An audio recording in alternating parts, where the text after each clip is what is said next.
যত সাধু গুরু বৈষ্ণবী গণে প্রণাম দিয়ে শ্রী চরণে জানাই আমার আত্মনিবেদন। হবে আমি বড় হইলাম অভাজন, নাই আমার সাধন ভজন।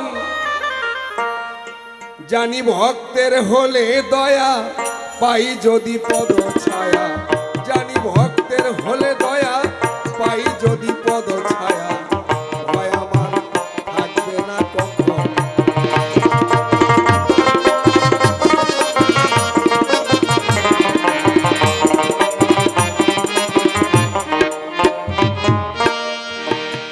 আমার পিতা মাতা জন্মদাতা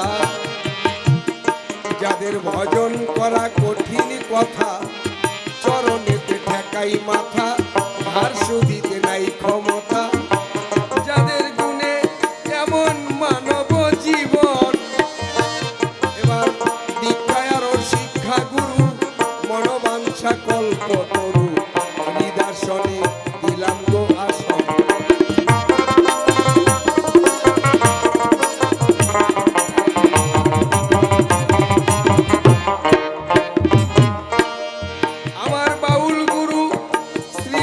চরণ দাস এখনো কুচবিহারে করেন বাস। উনি একজন ভাবের মহাজন। এবার তরুণী সেন মহান্ত যিনি, ইনি হলেন তত্ত্বের খনি। আমি ভক্তি ভাবে বন্দিলাম চরণ।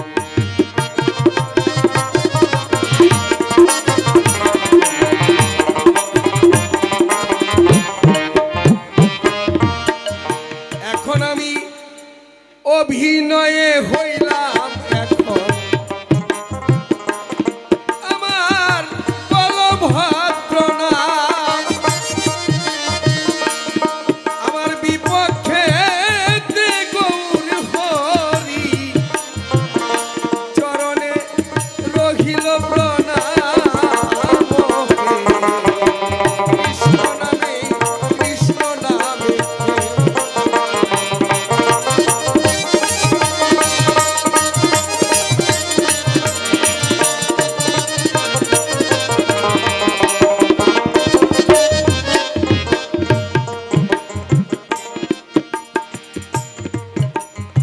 গৌর হরি যখন সন্ন্যাসী হলেন, সন্ন্যাসী হওয়ার পরে নদিয়া নগরে মায়াপুরে কয়েকদিন ধরে প্রতি বাড়ি ওই এলাকাটাতে রান্না বাড়া বন্ধ ছিল। একমাত্র গৌর হরি বলে, গৌর হরি বলে সবাই কান্নাকাটি করে। এদিকে সচী মাতা, বধূ মাতা বিষ্ণুপ্রিয়া, তাদেরও দুরবস্থা। নিত্যানন্দ এই দৃশ্য দর্শন করে নিত্যানন্দ সচী মায়ের চরণ ধরে বললেন, মা আমি প্রতিজ্ঞা করে বলছি, নিমাই যেখানেই থাক আমি এনে তোমার সঙ্গে দেখা করাবই। এবার নিত্যানন্দ গিয়ে যখন দেখলো সন্ন্যাসী হয়ে গেছে, সন্ন্যাসী হয়ে গেছে, এখন নিত্যানন্দকে দেখে মহাপ্রভু বলছে, কিরে নিতাই, তুই কি আমাকে নিতে এসেছিস?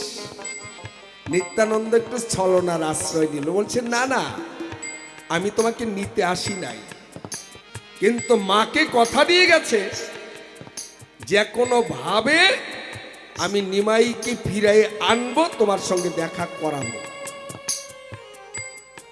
নিত্যানন্দ একটু ছলনার আশ্রয় নিলেন, বলছে না না নিমাই, তোর তো বৃন্দাবনের পথ জানা নাই। আগে আমি বৃন্দাবনে 12 বছর ছিলাম, বৃন্দাবনের অলি গলি পথ ঘাট সব আমার জানা। আমি যদি আগে আগে যাই, তুই পিছনে আসবি ভাই, তোর কোনো অসুবিধা হবে না। গৌর হরি নিত্যানন্দকে জড়াইয়ে ধরে বলছে, তুই আমার কত জনমের বান্ধব, তাহলে চল ভাই আমরা বৃন্দাবনে যাই। এবার আগে আগে নিতাই, পিছনে মহাপ্রভু। নিত্যানন্দের ঠিকানা হচ্ছে নদিয়া, নিয়ে আসবে। হরিবল হরিবল হরিবল। নিত্যানন্দ আগে আগে যায়, আর প্রেমের পাগল মহাপ্রভু নিত্যানন্দকে অনুসরণ করে পিছনে পিছনে ধায়। এবার অনেক কাহিনী, অনেক কথা, অবশেষ নদিয়ায় ফিরাই এনেছিল।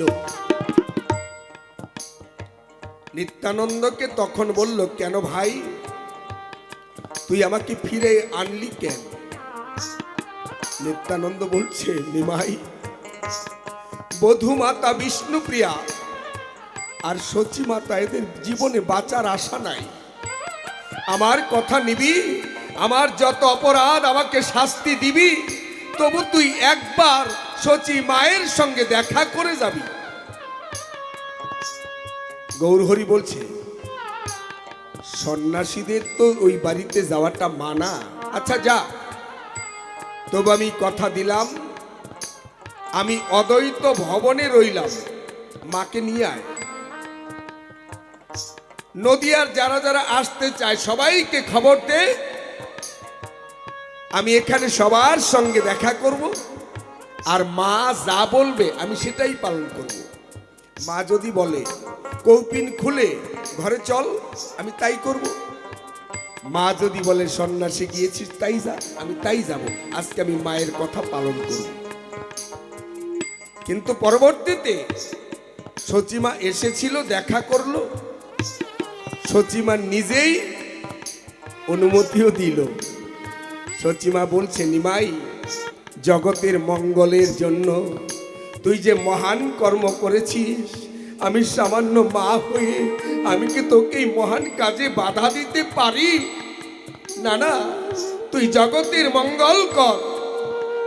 কোটি জন্মে থাকলে ভাগ্য, বিষয় ছেড়ে হয় বৈরাগ্য, সেই সৌভাগ্য সকলের কি ঘটে? ভাগ্য ফলে তোর মতো ছেলে আমি ধরেছিলাম আমার পেটে। তবে তুই সন্ন্যাস ধর্ম গ্রহণ করেছিস, সন্ন্যাসে যা। কিন্তু নিমাই যতদিন আমি বেঁচে থাকব ততদিন তুই নীলাচলে থাকবি। প্রতি বছর নদিয়া থেকে রথের মেলার সময় হাজার হাজার ভক্তবৃন্দ জগন্নাথ দর্শনে যাবে। সেখানে গেলে তোকে দেখা পাবে, তারা আবার এসে তোর মঙ্গল, তোর কুশল, তোর খবর আমার কাছে পৌঁছাবে।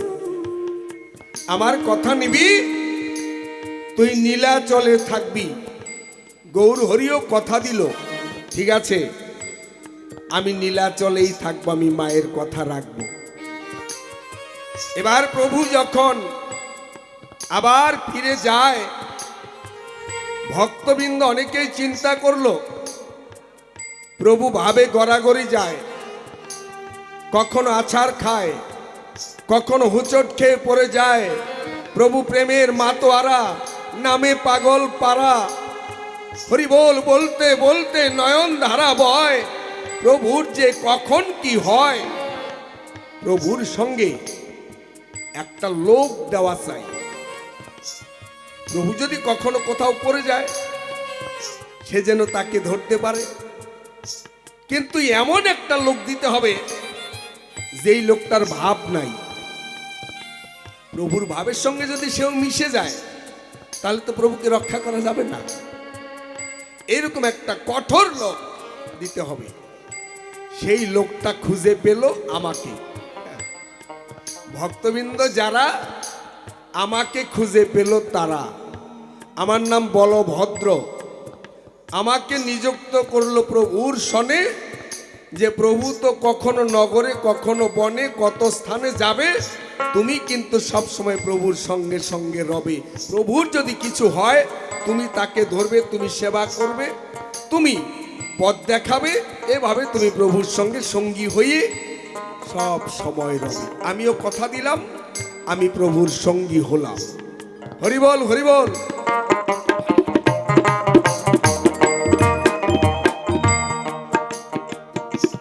প্রভু কি করলো, ওগো ঝাড়ি খণ্ডের পথ ধরিয়া প্রভু যখন যায় কৃষ্ণ নবীর ফেরিওয়ালা কৃষ্ণ গুণ গায়।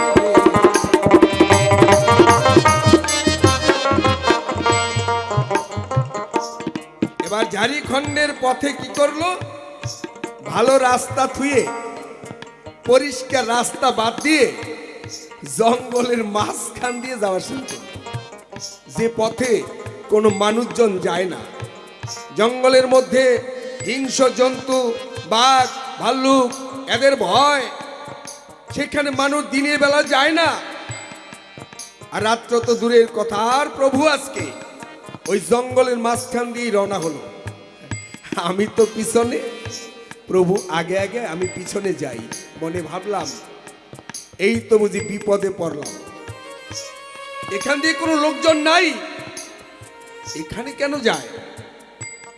হঠাৎ করে দেখতে পাই প্রভু কৃষ্ণ নাম গায়, সামনেই দেখা যায় বাঘ, ভল্লুক, বাদর, এরা গর্জন করে যেন প্রভুর দিকে ছুটে আসছে।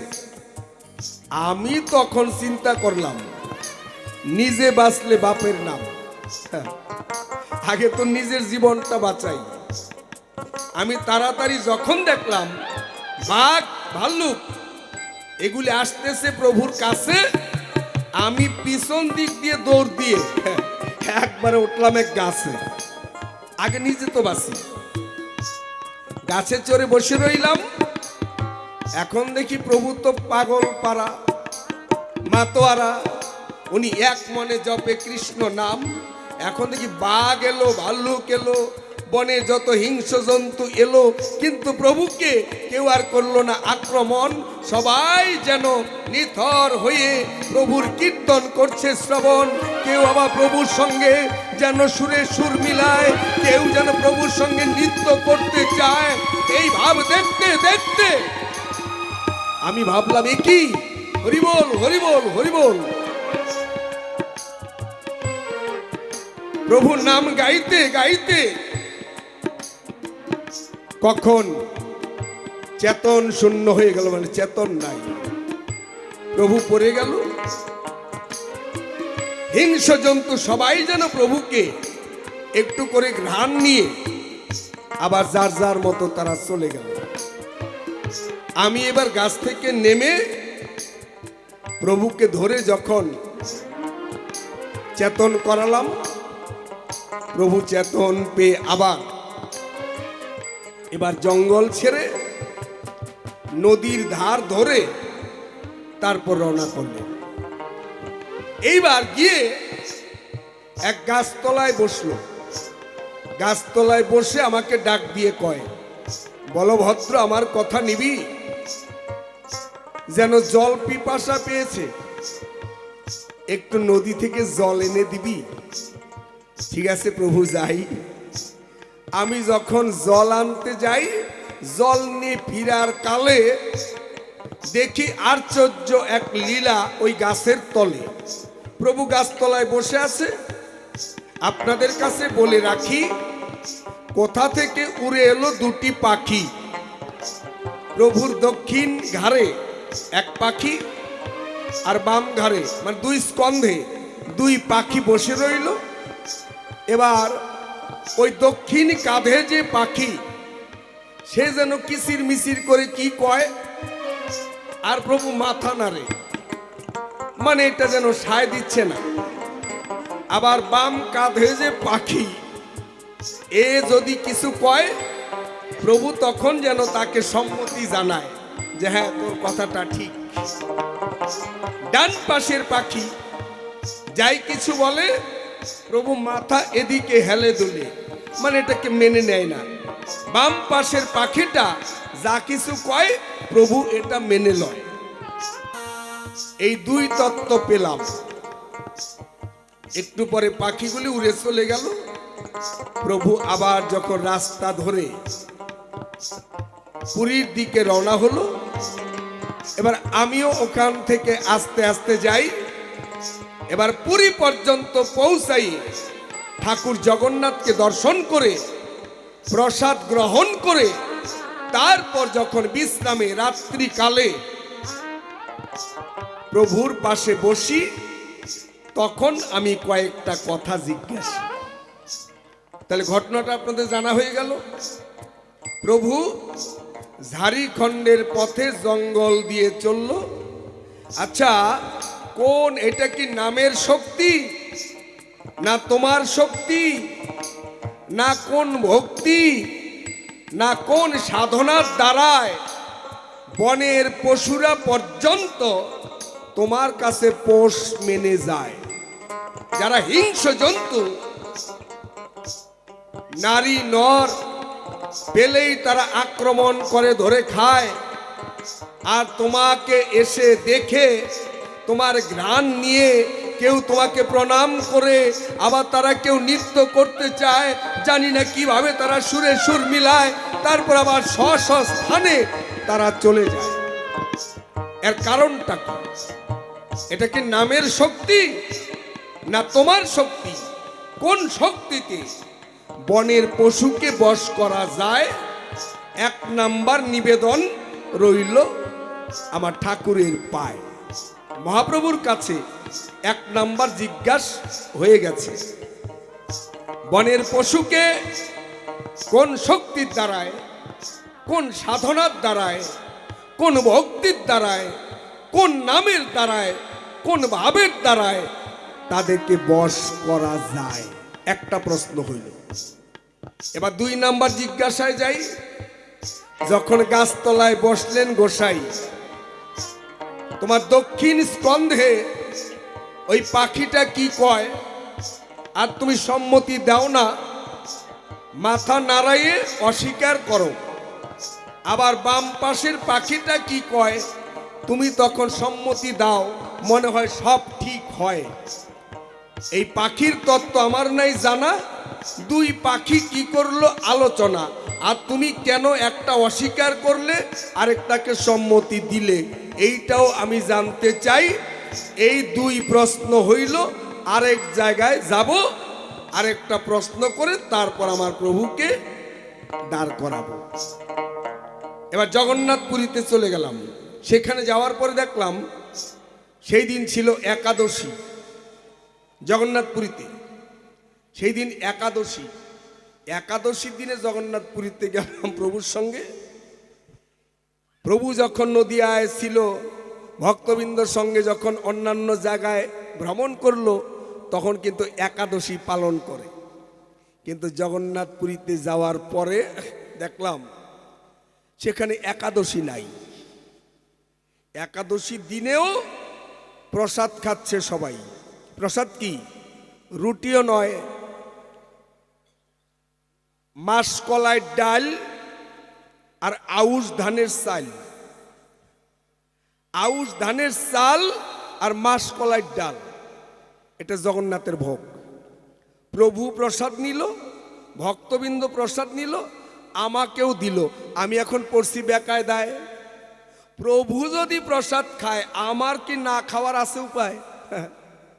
প্রভু প্রসাদ নিল, আমাকে কয় বলবো তো তাড়াতাড়ি প্রসাদ নে। আমিও তখন নিলাম, কিন্তু আমি কই যে জন্মে একটু ভালো করলাম না খারাপ করলাম? একাদশীর দিনে, একাদশীর দিনে অন্যের মধ্যে থাকে পাপ, আর সে একাদশীর দিনে ওই অন্ন নেওয়ার জন্য, প্রসাদ নেওয়ার জন্য আমার দিল চাপ। উনি তো আরামে নিয়ে নিল, আমিও নিলাম। এখন চিন্তা করি, তাই এখন কোন রাস্তায় যাই? বৃন্দাবনে কৃষ্ণ ভগবান তার বাবাকে দিয়েছিল বিধান। নন্দ মহারাজ একাদশীর দিনে অন্ন গ্রহণ করে করেছিল ভুল।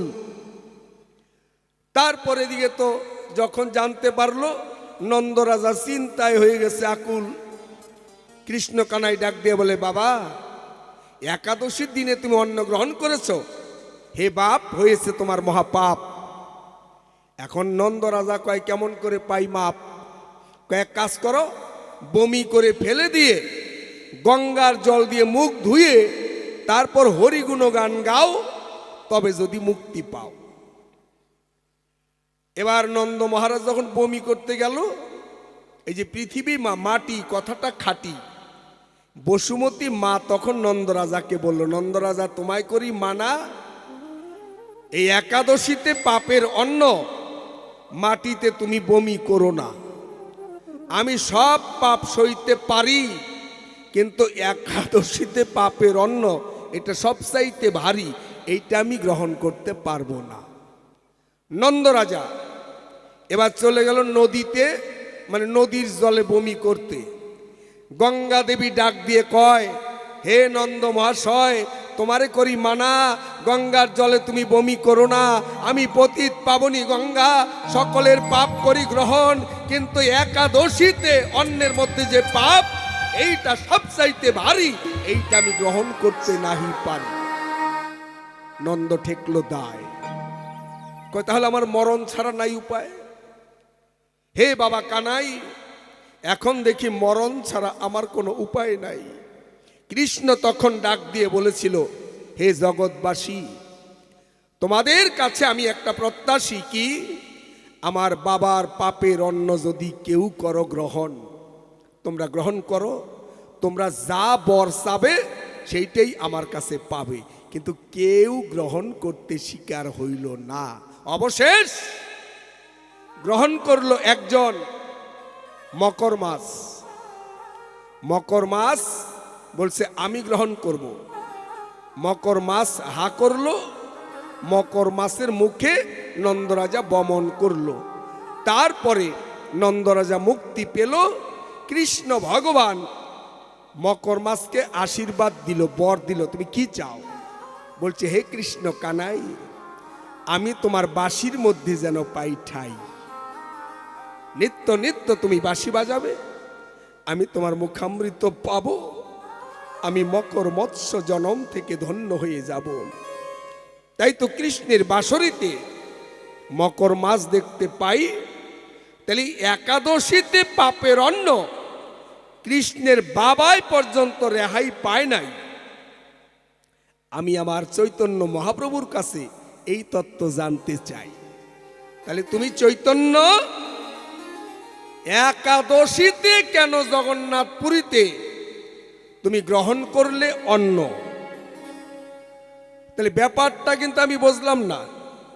নদিয়ায় যখন তুমি করতে কীর্তন, তখন বলে নাম ভজন, নাম চিন্তন, নাম করো সার, নাম ছাড়া কলির জীবের গতি নাই আর, একবার নিলে নাম যত পাপ হরে, জীবের সাধ্য নাই তত পাপ করে। নদিয়ায় বলেছ নাম ছাড়া গতি নাই, গতি নাই, গতি নাই। আবার জগন্নাথপুরীতে গিয়ে কও প্রসাদ ছাড়া গতি নাই, প্রসাদ ছাড়া গতি নাই, প্রসাদ ছাড়া গতি নাই। জগন্নাথ করো দর্শন, মনের আনন্দে করো প্রসাদ গ্রহণ। সেইখানে একাদশী পর্যন্ত মানলে না, কি কারণ? এই যে তিনটা হয়ে গেল জিজ্ঞাসা, তিনটা কথা সুন্দর করে করবেন আলোচনা। আর বেশি প্রশ্ন বা বেশি জিজ্ঞাসা করা আমার পক্ষে ঠিক না। আগে তিনটা চাই, তিনটা যদি পাই, তারপরে সময় থাকলে আরো কিছু মনে আছে ভাবো, নইলে ওই পর্যন্তই আজকের মতো ইতি দিয়ে মিলন গীতি গাবো। এবার প্রভুকে পাঠাবো, দাও দেখি। এই তো আমার তিনখানা জিজ্ঞাস গেল বটে হইয়া, খাটি খাটি পরিপাটি যাবে জবাব দিয়া।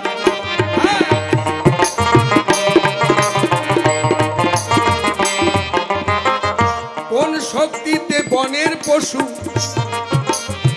করেছিলে বশ? এইটা কি নামের শক্তি না তোমার গুণের যশ? তোমার দুই স্কন্ধে দুটি পাখি করে আলোচনা, একজনেরটা সায় দিলে আরেকজনেরটা মানলে না। বলো দেখি কমলাক্ষী, ওই পাখি দুটির কিবা পরিচয়? তোমার কান্ধে থেকে ডেকে ডেকে কিবা কথা কয়? জগন্নাথপুরীতে করলে গমন, একাদশীতে কেন অন্ন খাও?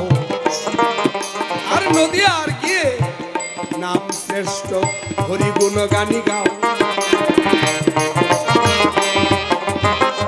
আমি ব্যাপারটা বুঝলাম না। আসতে নদিয়ায় বলেন নামই শ্রেষ্ঠ, আবার জগন্নাথপুরীতে গিয়ে কয় এখানে প্রসাদ শ্রেষ্ঠ, প্রসাদ না নিলে তার জীবন ধন্য হয় না। মানে ব্যাপারটা আমি বুঝলাম না। আস্তে আস্তে মানে এক জমিদারের চাকরের নাম ছিল মদনা। জমিদারের চাকরের নাম মদনা। জমিদারের আবার যে তামাক খাওয়ার একটা অভ্যাস ছিল, কিন্তু তামাক ফুরিয়ে গেল। জমিদার ডাক দিয়ে কয় মদনা ঠাই, দেখলাম তামাক নাই, আমার কথা নিবি? একটা লাউ আছে, লাউটা নিয়ে এখনই বাজারে যাবি, লাউ বিক্রি করে তামাক আনবি, তারপরে তামাক সাজায় দিবি, মনে আছে ভাবো, পরে তামাক খাবো। মদনা করে নাই দেরি, একবার লাউ নিয়ে বাজারে গেছে তাড়াতাড়ি। বাজারে যাওয়ার পরে যখন গিয়ে বসলো ওই যে গলি ধরে, এখন ওই বাজারের নিয়ম আগে ট্যাক্স পরে বেচা কিনা। এখন ওই যে মাসুল তোলে, খাজনা আদায় করে, এসে বলছে লাউকার? মদনা কয় আমার। কয় করি দাও। কয় কিসের করি? কয় এই বাজারের মধ্যে বেচা কিনা, আগে খাজনা পরে বেচা কিনা। কয় আমি লাউ বিক্রি করব, পরে তোমার খাজনা দিব। এখন ওই হাটাই কয় না, তো হবে না, আমি খাজনা করি আদায়, আগে খাজনা পরে বেচা কিনা, নইলে বেচার উপায় নাই। কয় না, আমি তো পয়সা নিয়ে আসি নাই, আমি বেচবো, পরে এখান থেকে খরচ করব, তোমারও খাজনা দিব। এই লাউ নিয়ে শুরু হইল টানাটানি। মানে যে খাজনা আদায় করে ও লাউ বেচতে দিবে না, কয় ওঠ, আর ও বসবেই, বেচবেই। লাউ টানাটানি করতে করতে লাউ গলা ভাঙ্গা গেছে। গলা যখন ভাঙ্গা গেছে, রাগের চোটে ওই খাজনা আদায়কারীকে একবার একটা থাপ্পড় মারছে। সরকারি চাকরি করে, ওর যদি থাপ্পড় মারে ওরে কি আর ছাড়ে? ওরে একবারে ধরে উত্তম মধ্যম অধম কয়েকটা দিয়ে ক্লাব ঘরে বন্দি করে রাখলো, পরের দিন ছাড়লো। এইবার মদনা যখন বাড়িতে এলো, আসার পরে তার মালিক জিজ্ঞাসা করে, কিরে মদনা, ব্যাপার কি? কয় যে কালকে লাউ নিয়ে যাই। কয় হ্যাঁ আমি তো পাঠাই। কয় লাউ নিয়ে গেছে, এখন বেচতে দেয় না। এখন মালিক কয় হ্যাঁ দিবই তো না, ওইটা হাটের নিয়ম, আগে খাজনা পরে বেচা কিনা। কয় আমি তো পয়সা নেই নাই। কয় তুই নিবি কোত্থেকে, তোর তো পয়সা দেই নাই। কয় আমি তো বেচবো। কয় তুই তো বেচবি। কয় যে খাজনা আদায় করো, যে বেচতে দেয় না। কয় তো দিবই না, ওইটা নিয়ম। কয় উনি টাইনে তুইলা দেয়। কয় দিবই। কয় আমি আবার টাইনে বসি। কয় বসবি, তুই তো বেচবি। কয় টানাটানি করতে করতে লাউয়ের গলা ভাঙ্গে গেছে গা। কয় ভাঙবো, এটা কি আর লোহা আছে, ভাঙবো না? কয় আমি তো চর মারছি। কয় চর মারবি না, তোর লাউয়ের গলা ভাঙ্গে বলাইছে, তুই চর দিবি না? কয় মারছি তোর। কয় ভালো করছস। কয় এখন আমার যে কয়েকটা দিছে, কয় দিব, তুই আইনের লোকের মারছস, সরকারি লোকের মারছস, তোরে কি আর ছাড়ে? কয় সারা রাত রাইখে দিছে ক্লাব ঘরে আমারে। কয় রাখছেই তো। কয় সকালে ছাড়ছে। কয় ছাড়বো না, তুই যে আমার চাকর, না চাই রেখে উপায় আছে। মানে যেইটা কয় ওইটাই হয় হয়। আমার প্রভুর অবস্থা আজকে ঠিক তাই। নদিয়ায় কয় নাম ছাড়া গতি নাই, গতি নাই, এসো সবাই মিলে নাম গাই। আবার জগন্নাথপুরীতে গিয়া কয় প্রসাদ খাই, প্রসাদ খাই, প্রসাদ খাই, প্রসাদ না খাইলে জীবের মুক্তি নাই। ব্যাপারটা বুঝলাম না। ওই যে মদনার মতো ঘটনা, এখন কোনটা সঠিক কোনটা ব্যাঠিক আমার বোঝার ক্ষমতা নাই। প্রভুর কাছে চাপাইয়ে দিয়ে আমি এখন নিতে চাই বিদায়। এই পর্যন্ত আমার রইল আলোচনা। প্রথমবারে দেখি প্রভু এই দেয় সান্ত্বনা। আপনারা বসে বসে করিবেন শ্রবণ। প্রভুর চরণে আমার প্রথমবারের নিবেদন। এই পর্যন্ত আমার কথা করে দিলাম শেষ। প্রভু এইবার আপনাদের উপর করবে মনোনিবেশ। আপন আপন গুরুর চরণ সবাই স্মরণ করি। রাধা গোবিন্দ প্রেমানন্দে সবাই বলেন হরি হরি হরি বল, হরি বল।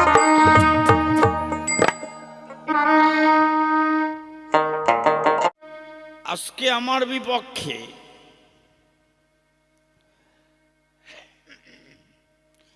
একজন যোগ্য বিজ্ঞ অভিজ্ঞ প্রতিযোগী, বেতার শিল্পী, কবিয়াল, গীতিকার, সুরকার, বহু গুণে গুণান্বিত, এক কথায় মহিমান্বিত শিল্পী রাধামোহন মল্লিক কোচবিহার থেকে এসেছে।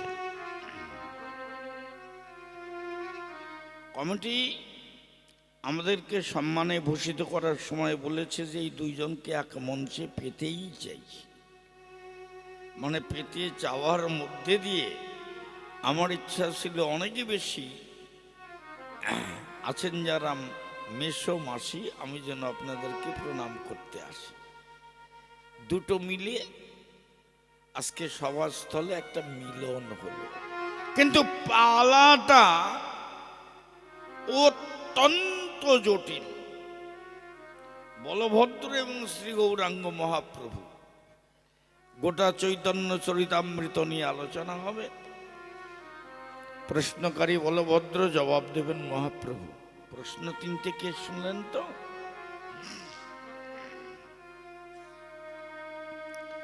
প্রথম প্রশ্ন হচ্ছে, শান্তিপুর থেকে সকলে মিলে বলভদ্রকে ইনচার্জ অফিসার করে দিয়েছে, যার নাম বলভদ্র। ব্যাপারটা নয় ক্ষুদ্র, অতি সুভদ্র। ওর নাই কোনো পাপের ছিদ্র, সে বলভদ্র। তবে তাই ওর বাবার নাম নিতাই। নিতাইকে বড় ভালোবাসি। নদিয়া থাকার সময় থাকতাম দুইজন পাশাপাশি। তারই বড় ছেলে বলভদ্র। মোটামুটি যুক্তি ছাড়া কিচ্ছু গ্রহণ করে না। প্রথমে যুক্তি, তাতেই হয় না মুক্তি, তারপরে চাই প্রমাণ এবং সাথে সাক্ষ্য। এই তিনটি হলে এক পক্ষ, তবে মানে বলভদ্র তাকে সঠিক বলে জানে। সে প্রশ্ন সভাস্থানে আনে, তাই বলে আমি এই তিনটি প্রশ্নের উত্তর চাই। কি? নদিয়ায় তো নাম নিয়ে পাগল হয়ে গেল। বলে নামই শেষ, প্রচার হয়ে গেল সারা দেশ, এমনকি বিশ্বভূমি যা প্রচার করেছ তুমি। আচ্ছা, এটা গেল। তারপরে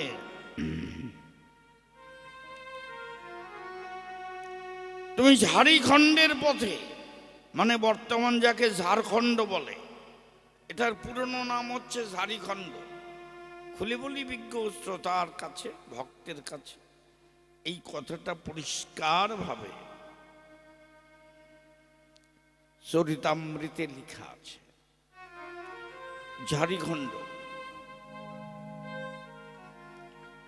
বলভদ্রকে নিয়ে সাথে রওনা হলেন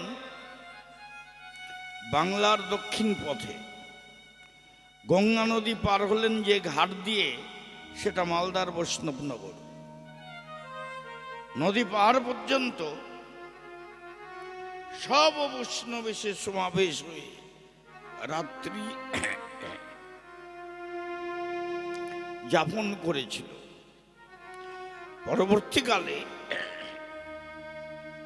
পরবর্তীকালে তার নাম বৈষ্ণব নগর হল। গঙ্গা পেরিয়ে ঝাড়খণ্ডে গিয়ে রাজমহলের ভেতর দিয়ে ধীরে ধীরে চলে যেতে, রাজমহল পেরিয়ে ঘনাকীর্ণ জঙ্গল, কণ্টকাকীর্ণ জঙ্গল, সেখানে শুধু হিংস্র জন্তু নয়, সাপ থেকে সিংহ কি ছিল না সে সময়। বলভদ্র খুব যুক্তিবাদী, মনে মনে চিন্তা করে, তাই আমি কেন ওই হরিবল বলা লোকটার সাথে মরে যাই? ওকে সাথে নিয়ে যাওয়ার পৌঁছানোর ডিউটি পাই, এতে কোনো বিড়ম্বনা নাই, কিন্তু আমি কেন ওর সাথে মরে যাই? গাছে উঠে কি হচ্ছে রঙ্গ দেখছে। দেখে কি, সাপ মাথা নাচায়, সিংহ খেতে আসে, বাঘ তেড়ে আসে, খায় না।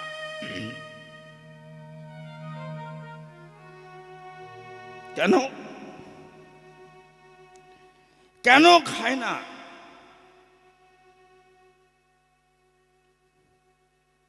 ভালো করে দেখে গাছের উপর থেকে, হায় সর্বনাশ, বনের পশু দেখে সন্ন্যাসী আসু, এমন ব্যাপার। তাদের চোখে জল।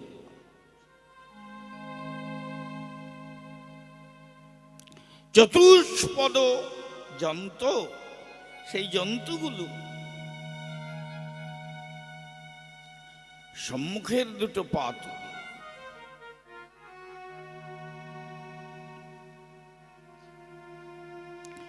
তারা যেন আত্মসমর্পণ করছে কার কাছে, গা তুলিয়ে আবার নাচছে। জন্তুরা তাদের ভাষায় হয়তোবা হরিনামও গাইছে। এটা কঠিন ব্যাপার। এটা লক্ষ্য করে যখন চলে গেল, মরে নাই। সস্থানে প্রস্থান করার পরে বলভদ্র গাছ থেকে নামলো। তারপরে নেমে এসে প্রণাম করে তৎক্ষণাৎ বলে, শুনি তুমি নাকি জগন্নাথ, আজকে আমি কিছুটা তোমার কর্মকাণ্ড দেখলাম, তাই নাকি? হ্যাঁ।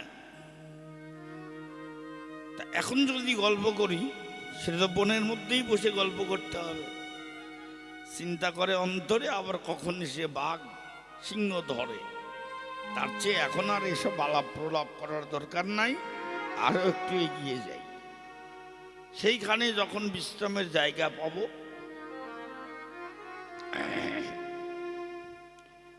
ওখানে গিয়ে এসব কথাগুলো শুনবো, জানাবো। প্রশ্নগুলো আপনাদের ঠিকই মনে আছে, আবার তুলে এনে আপনাদের কাছে পাছে পাছে প্রশ্নের ঘরানাগুলো মনে করে দিচ্ছি।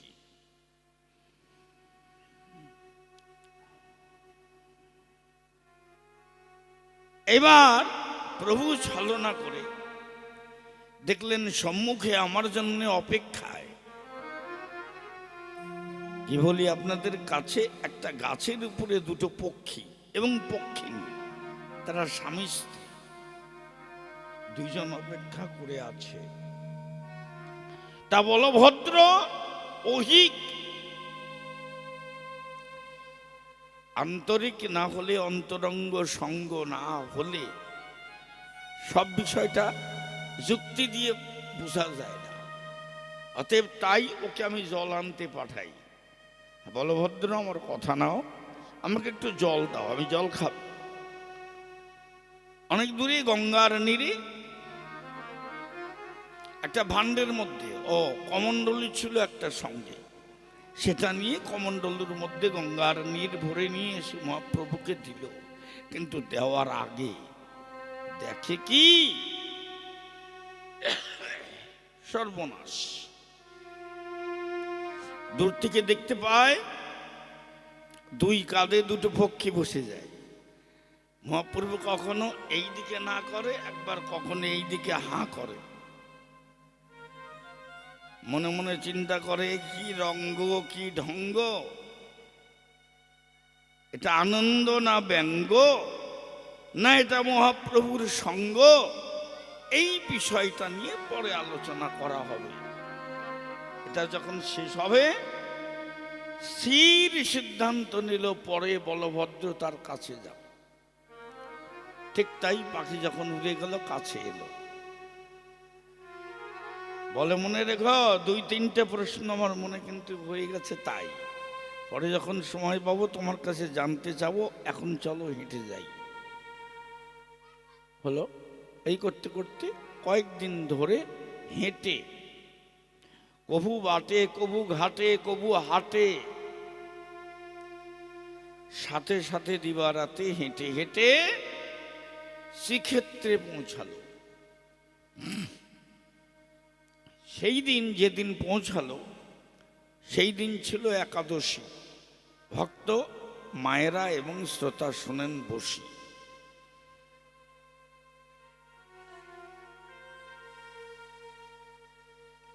বলভদ্র নাড়াচাড়া করে পাতের উপরে প্রসাদ দিয়ে গেছে। খাওয়ার সিস্টেম কি? নতুন করে পাতা দেয় না, কিন্তু কলার পাতে কোন জাতে কেমন হাতে দিবা রাতে দিয়ে যাচ্ছে, আর যে ভক্ত খেয়ে উঠে যাচ্ছে ওই পাতেই যুগল প্রসাদ পরের ভক্ত এসে পাচ্ছে। মহাপ্রভু আর বলভদ্র বাধ্যতামূলক সেইটাই খাচ্ছে। ঘটনাটা কি? বলভদ্র প্রথমে একটা ঘেন্না ঘেন্না ভাব, কিন্তু না খেয়ে তো উপায় নাই। আমি যাকে নিয়ে এসেছি সে খাচ্ছে, সে যখন প্রসাদ পাচ্ছে, আরে প্রসাদ নাও। বলভদ্র নাড়াচাড়া করছো, খাচ্ছ না, খাও, প্রসাদ নাও। মনে মনে চিন্তা করে, মুখে কিছু কয় না, কিন্তু প্রতিবাদে তো মনে আর সয় না। আরে বলভদ্র, আজকে একাদশী, তোমাকে নিয়ে খেতে বসি, এইটা তোমার সমস্যা, খাও। আমি যখন খাচ্ছি তুমি খেতে পারো। এবার যুগল প্রসাদ, যুগল প্রসাদ মানে চাল আর ডালি মিশে গেলে যুগল হয়, তার নাম যুগল প্রসাদ। খিচুড়ি দেখে কি আউশের চাল, ভাদ্র মাসে হতো আমাদের দেশে আগে, আর মাসকলার ডাল কোনো ভোগে লাগে না। তারপরে একাদশী, আর ওই পাতে খেয়ে গেছে, সেই পাতেই বসি। কি দশা চিন্তা করেন। এখন মহাপ্রভু ধমক দিয়েছে, খাও খাও খাও। ওই চেটিয়ে ফুটে খেয়ে নিয়েছে আর কি, আর দেব ভেতরে যাচ্ছে না, হয়ে গেছে। সন্ধ্যা ঘনিয়ে এলো। সন্ধ্যাবেলায় পদ সম্বাহন করছে। বলভদ্র বলে, প্রভু ঘুমানোর আগে আমার কয়েকটা প্রশ্ন জাগে। বলো দেখি তাই, এমন কাণ্ড কোনোখানে দেখি নাই। আমার কথার জবাব দাও, কি জন্যে আউশের চাল মাসকলার ডালের খিচুড়ি খাও, তাও একাদশীর দিনে? তুমি যে কেমন সাধু নিয়েছি সিনে, খিচুড়ি খাও একাদশীর দিনে। তারপরে দেখলাম কাদের বসে একটা মেয়ে ছেলে পক্ষী, একটা বেটা ছেলে পক্ষী কি কয়, কখনো ঘাড় নাড়ো আর কখনো ঘাড় নাড়ো না, কখনো আনন্দ পাও আবার কখনো দেখি চোখে জল, কখনো তোমার তীব্র আপত্তি করো, সবটাই হচ্ছে ইশারায়। তারও আগে দেখলাম বনের পশু ঝাড়খণ্ডের পথে রাজমহলের পরেই নাচানাচি শুরু করে দিল। এটা হলো 3টা প্রশ্ন। 3.5 নম্বর প্রশ্ন হচ্ছে, তুমি যখন নদিয়ায় ছিলে, শ্রীক্ষেত্রে ছিলে, তখন বলতে হরেন নাম হরেন নাম হরেন নাম হইব কেবলম কলৌ নাস্তেব্য নাস্তেব্য নাস্তেব্য গতিরন্নাথা। গতি নাই গতি নাই নাই গতি হরিনাম ছাড়া, কণ্ঠ ভরিয়া গাও হয়ে আত্মহারা। প্রশ্ন এই কটাই করেছে তো। কি মায়েরা, কি বাবারা, মনে আছে তোমাদের? এবং আমি কি ভুল বললাম? আচ্ছা,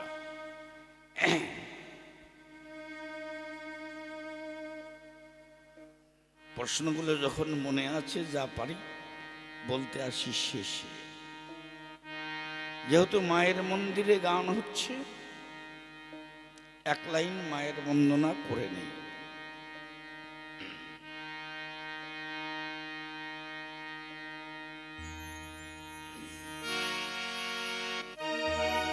গুরবে গৌরচন্দ্রায়,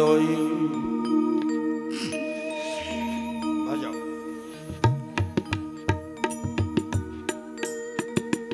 গুরবে গৌরচন্দ্রায় রাধিকা ওই তদালয়ে,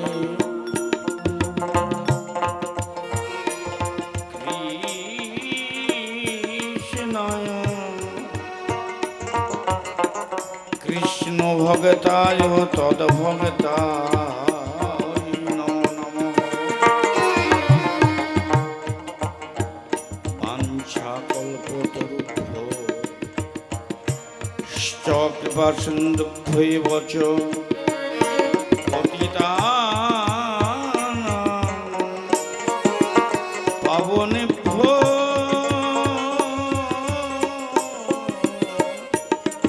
শ্রী বৈষ্ণবেভ্যো নমো নমঃ। বন্দে বন্দেহং শ্রীগুরুং শ্রীযুতং পদং কমলং শ্রীগুরুन् বৈষ্ণবাংশ্চ শ্রীরূপং শাগ্রজাতং সহগণরঘুনাথান্বিतं तं সজীবং সাদ্বৈতং সাবধূতং পরিজন সহিতং শ্রীকৃষ্ণ চৈতন্য দেবং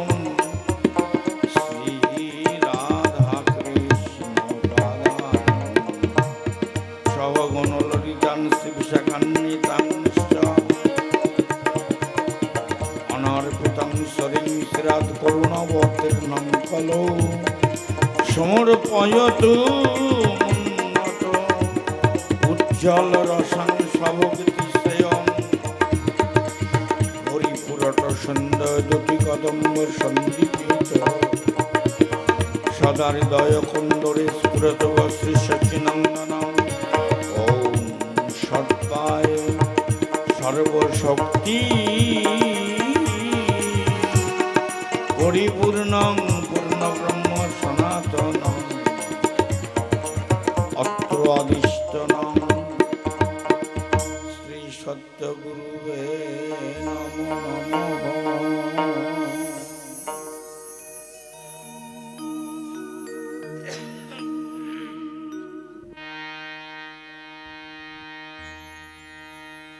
মায়ের মন্দিরে মায়ের পূজা উপলক্ষে যেহেতু গান, এক লাইন মাতৃবন্দনা করাটা বিধেয়, তাই প্রভাতে উঠিয়া কহ কালী কালী, কহ কালী কালী,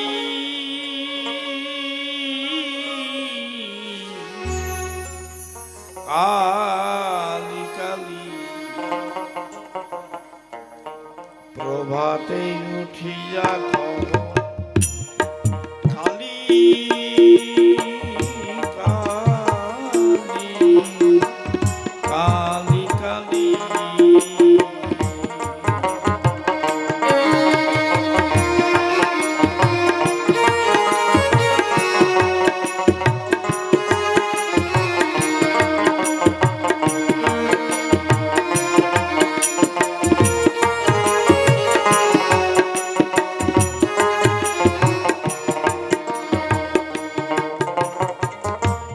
চিত্ত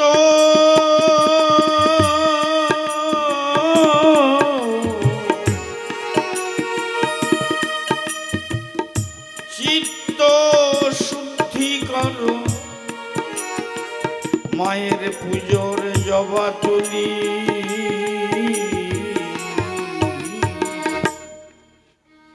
প্রভাতে উঠিয়া কহ কালী কালী, কালী কালী। প্রভাতে উঠিয়া কহ কালী।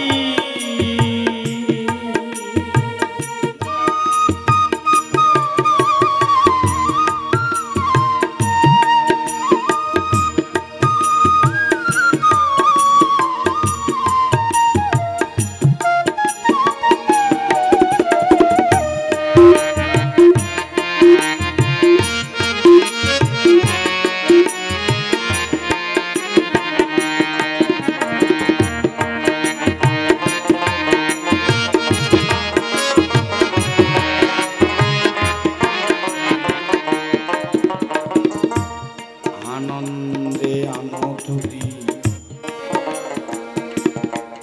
বিল্লপত্র রগত চন্দনে মন করমিশ্রিত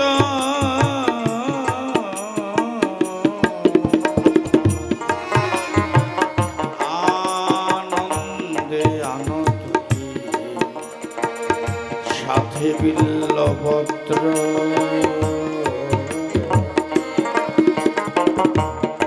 রক্ত চন্দনে কর বিস্মৃত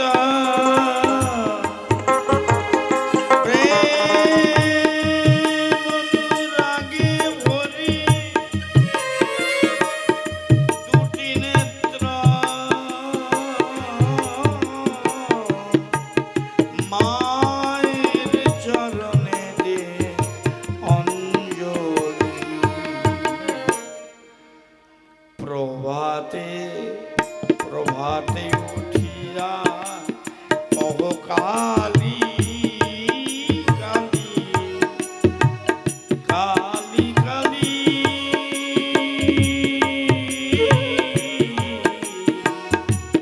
প্রভাতে উঠিয়া কহ কালী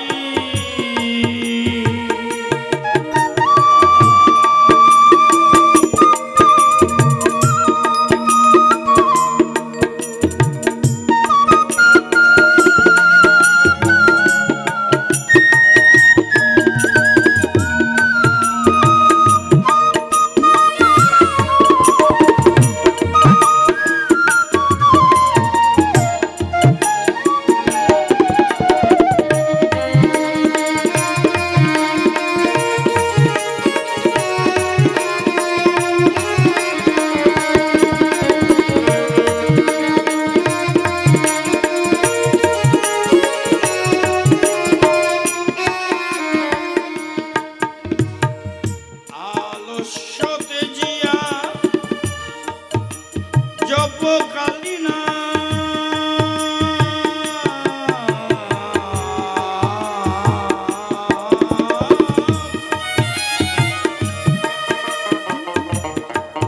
অন্তিমে মায়ের পদে লোভিতে বিশ্রাম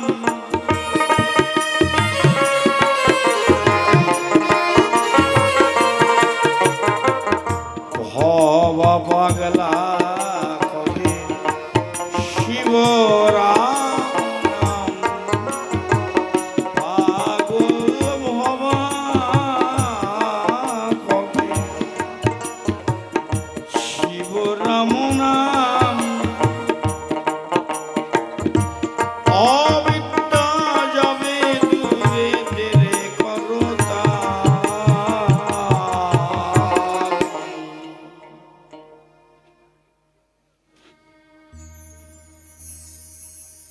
সনমা কালীকে ত্রিলোক পালিকে রাখিও বালকে ভব ভয় নাশিনী মা তোমার অরুণা নয়নে চেয়ে আমা পানে রাখিও সন্তানে মা দ্রাক্ষায়নী নমস্তে সর্বাণী তুমি শানী তুমি ইন্দ্রাণী তুমি ঈশ্বরের ঈশ্বরী জায়া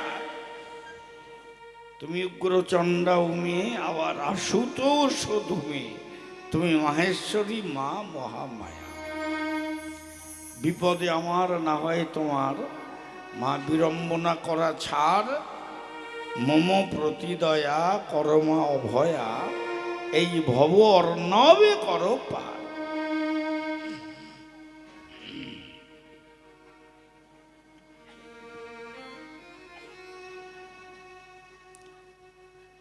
তাই বন্দি গুরু বিনা পানি সুর নর বিমোহিনী গীত সুধা নারায়ণী তুমি করবরীশন এসে দাও হে দর্শন আমার কণ্ঠে কর বসতি বিনাধারিণী সরস্বতী করি প্রণতি তোমার দুটি চরণ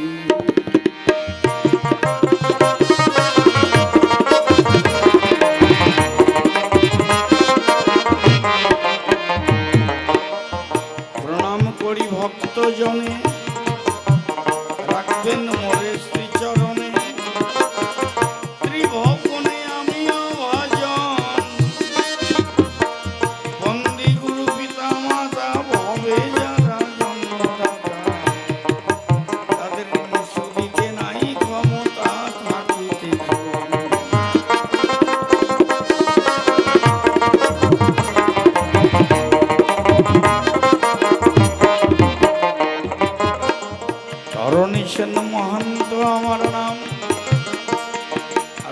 গঞ্জে সুভাষগঞ্জে ধাম, সেই নাম এখন বাদ দিলাম। এই যে সভ্য সবার ঠাই, ভক্তবৃন্দের ঠাই, শ্রীমান রাধা মোহনের কল্পনা মতে গৌরাঙ্গ হবে হতে, বৈষ্ণবের এই সভাতে নামের ভূমিকা।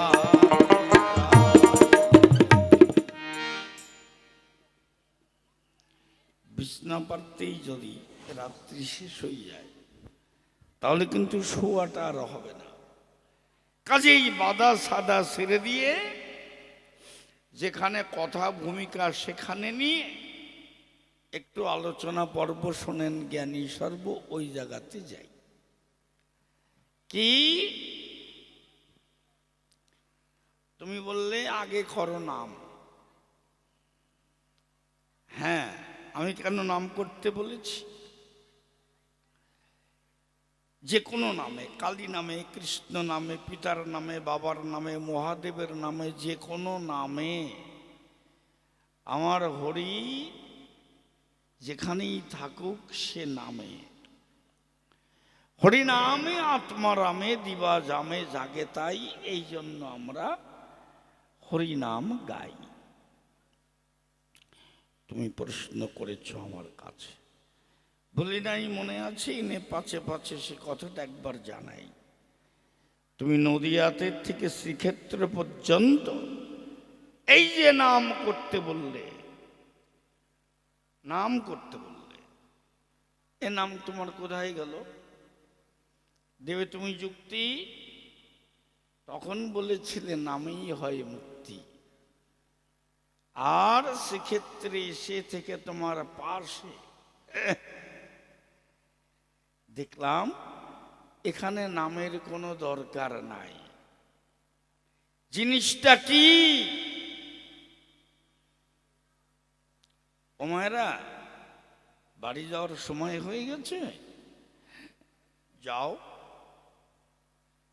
যারা বাড়ির দিকে যাবা তারা তো যাবাই, সারাদিন ধরে কতক্ষণ বসে থাকা যায়। তবে যে পালাটা আজকে হচ্ছে, এই পালাটা কিন্তু বিরাট ধরনের আলোচনার বিষয়। হয়তো সব উত্তর আমার জানা নাই, তবুও বলতে চাই, বসে থাকো ভক্তবৃন্দের ঠাই, হয়তো কিছু পাওয়া গেলে পাওয়া যেতে পারে।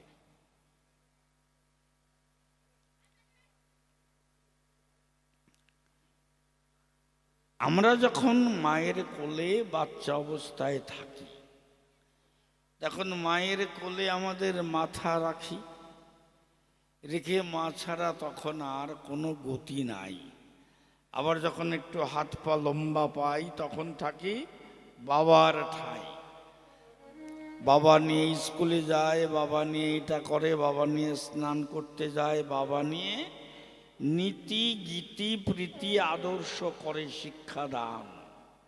তখন মায়ের হয় 2 নম্বরে অবস্থান। কিছুদিন পরে দেখুন চিন্তা করে, বৈষ্ণব বৈষ্ণবী নারী নরে যখন আমার শিশু থেকে সব চলে গেল, তারপরে আমার শরীরে কৈশোরত্ব এলো, তারপরে তখন আমার মনে নতুন উদ্ভাবনা। কি?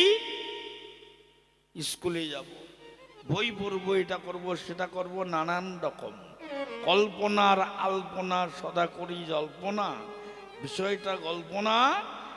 তখন হচ্ছে কিশোর আর কিশোরী, কত রকমের চিন্তা করি, সাথে বই পুস্তকও পড়ি। দেখেন ধীরে ধীরে ক্রমান্বয়ে উন্নতি হচ্ছে।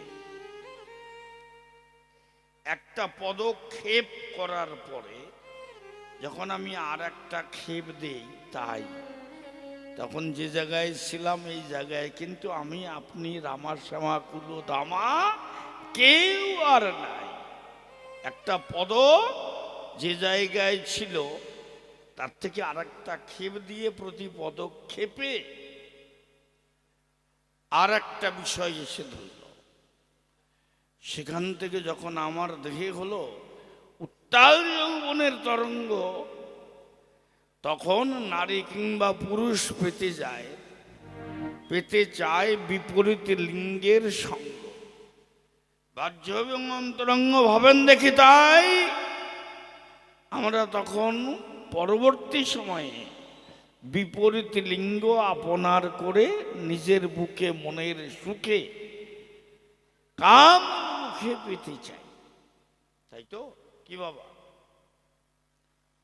কিছুদিন পরে যখন আমার স্ত্রী গর্ভিণী হয়ে সন্তান ধরে, স্ত্রী প্রসবের পরে, তখন স্ত্রী আমার থেকে কিছুটা প্রেম আবার কিন্তু পরিবর্তন হয়ে যায়। যে স্ত্রী, যে আমার নায়িকা, যে আমার অঙ্কশায়িকা অর্থাৎ গৃহিণী, আমাকে ছাড়া তার 1 মিনিট চলতো না। আর আমাদের সংসারটাই হলো দুনিয়া, একটা নিয়া কিন্তু নয়। নারী আর পুরুষ 2 নিয়া হচ্ছে আমাদের দুনিয়া। সে আমাকে বুকে ধরবে, আমি তাকে বুকে ধরবো, ইত্যাদি ইত্যাদি ইত্যাদি। কিছুদিনের মধ্যে ছেলে হোক মেয়ে হোক, যখন একটা বাচ্চা হলো, তখন আমার জায়গাটা আমার স্ত্রীর কাছে ওই সন্তান দখল করে নিল। কারণ স্বামী আর স্ত্রীর মাঝখানে তখন শিশুটাকে আনে, একটু ভাগ করে দিল আমাদের। কেন? আমার চেয়েও বেশি ভালোবাসে আমার স্ত্রী তার গর্ভে ধরা সন্তানটিকে, সে হোক নারী আর হোক পুরুষ। আস্তে আস্তে ভাগ হয়ে গেল।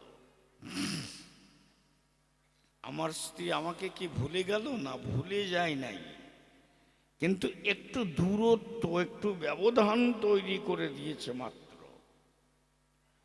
তারও কিছুদিনের পরে ছেলেটা যখন যুবক হয়েছে, আমার স্ত্রী আমাকে ছেড়ে আমার ছেলেটাকে আমার স্ত্রী বেশি যত্ন করে।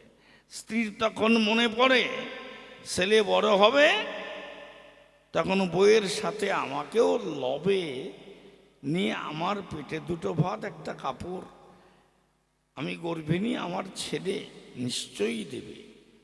তখন আমার প্রতি কি তার মায়া মমতা দূর হয়ে গেছে? না, কিন্তু ছেলের প্রতি লক্ষ্যটা তার বেড়েছে। ঠিক এই রকমই, একই রকম ভাবে আমি এক সময় নামের উপরে দাঁড়িয়েছিলাম। সেখান থেকে জন্ম হয়েছে আমার প্রেমের, প্রেমের থেকে জন্ম হয়েছে কি? আসক্তি, আসক্তি থেকে ভক্তি, আর ভক্তি শেষে এসে 2 রকম হয়ে দাঁড়ায়, একটা বৈদী ভক্তি, একটা রাগানুগা ভক্তি। রাগানুগা ভক্তি কাহাকে বলে? প্রবল আকাঙ্ক্ষায় প্রেমের আকর্ষণ হইলে তাহাকে রাগানুগা ভক্তি বলে। সেই ভক্তি এনে দেয় মুক্তি, যার আগে আসক্তি সম্পূর্ণ চলে গেছে। তাহলে আমার কথা নিয়ে মেনে আগে পথে নাম। আমি আগে একমাত্র নির্ভর করেছি নাম, নাম থেকে প্রেম, প্রেম জনু জম্বু নদী হেম। সেই নাম নিয়ে পথে তুমি ছিলে আমার সাথে, আমি ঝাড়িখণ্ডের পথে এসেছিলাম। নামের 3টি অবস্থা, একটা হচ্ছে প্রস্তুতি, পরেরটা হচ্ছে পরিপুষ্টি, শেষটা হচ্ছে পরিণতি। কি মিউজিক।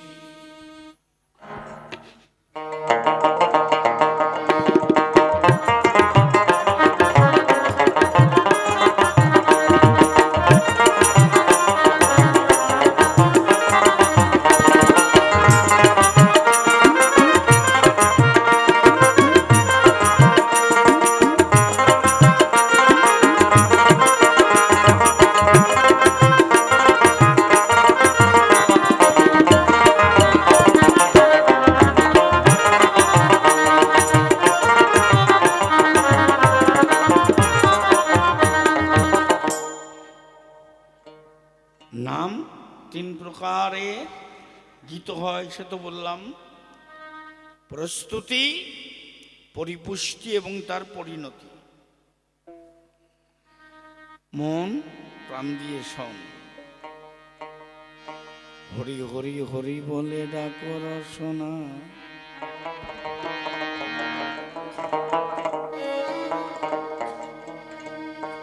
তোমার হরিতে না মন মজিলে, হরিতে না মন মজিলে মানব জন্ম সফল হবে না, হবে না। ডাকো রসনা, হরি হরি হরি হরি হরি হরি হরি বলে ডাকো রসনা।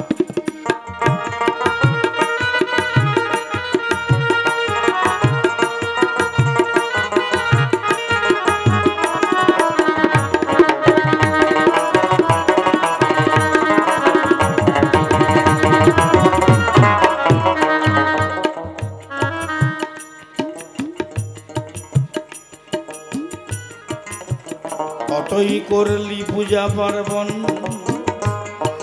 কত তীর্থে তীর্থে করলি রে।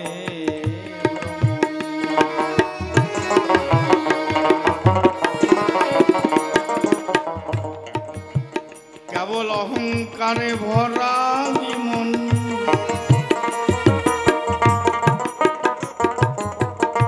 অহংকারে ভরা জীবন, কেবল অহংকারে ভরা মন। হরির প্রেমের পুজো করলি না, ডাকো রসনা। হরি হরি হরি বলে ডাকো রসনা।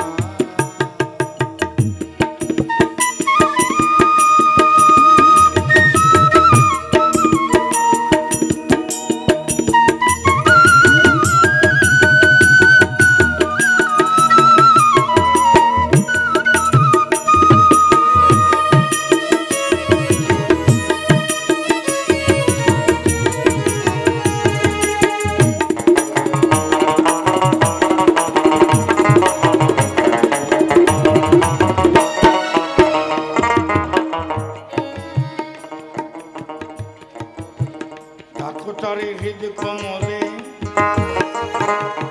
হরির পুজো করো প্রেমের ফুলে।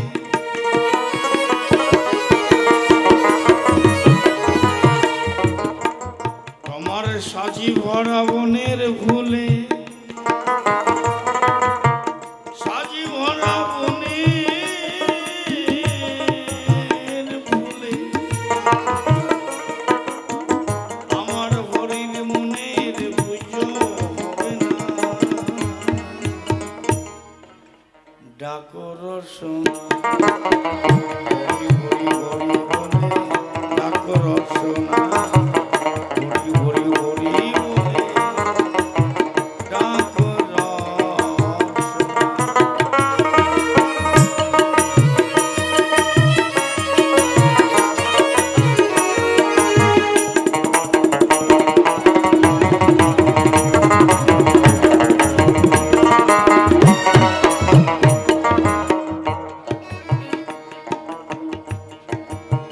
পাগল যোগেশ বলে মনে রে এবার গেল না,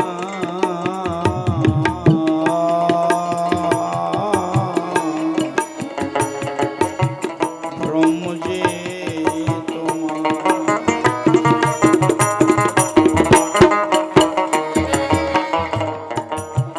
হরি খুঁজে পাবি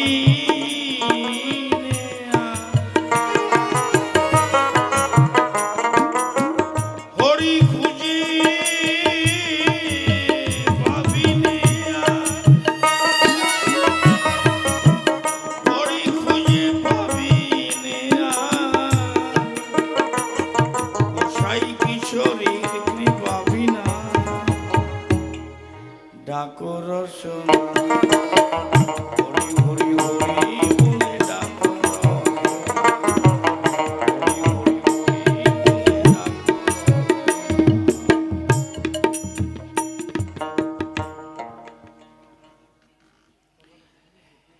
এখন নাম কেন বলেছিলাম, প্রেম কেন হলো, তাই বলে নাম বর্জন হয় নাই, তোমায় খুলে বলা ভালো।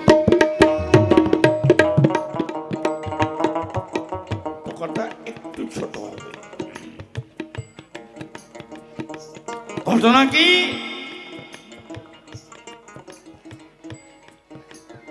আমি প্রেমের প্রসার করেছি বলে নাম যে এতে নাই, এই কথা ভাবিও না, নাম প্রেমের মধ্যে ঠাই। জিনিসটা কেমন,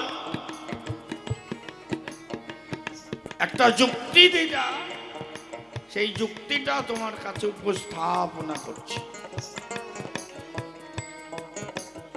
একজন কৃষক আখ বুনেছে খেতে, মানে কুশল।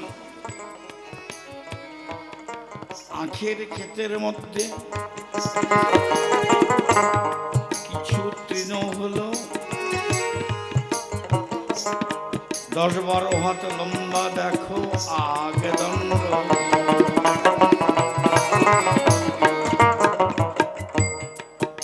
একদিন কৃষক নাই,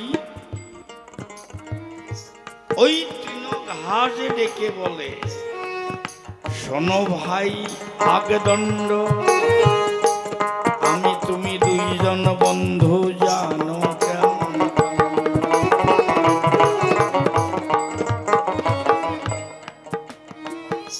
কল্পনার আল্পনার গল্প। আগে বলে তুই তৃণ, ছোট্ট একটা ঘাস, আমি 5-6 হাত 10 হাত লম্বা একটা আখ, মানে কুশল। আচ্ছা, আমি আর তুই দুইজন বন্ধু হই কেমন করে? বলে হ্যাঁ, আমি আর তুমি বন্ধু। শোনো,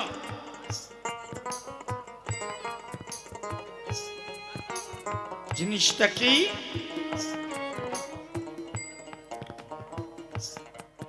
শোনো বন্ধু, আমি তোমার কেমন করে বন্ধু হই? বলে ঠিক আছে, যুক্তি দে। বলে মনের কথায় আগদণ্ড সমকাণ্ড করি ভাই প্রকাশ, তুমি আর আমি কিন্তু একের সাথে থাকিবার মাস।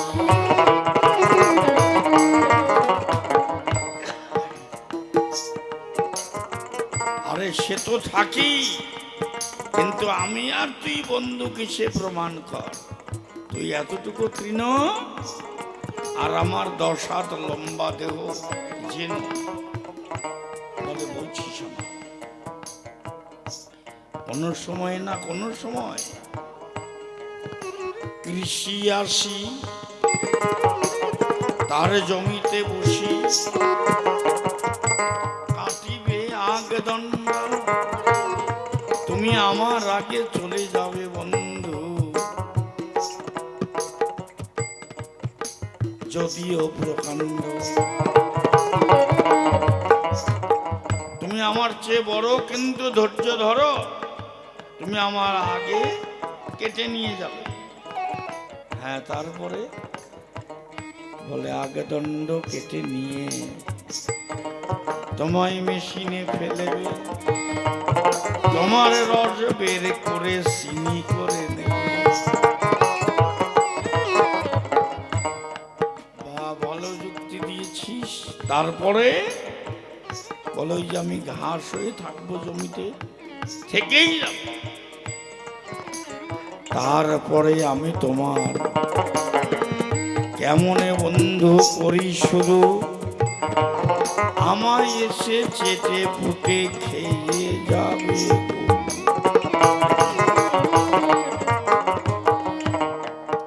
জমিতে যখন কুশল আর থাকবে না, আমায় গরু খেয়ে যাবে।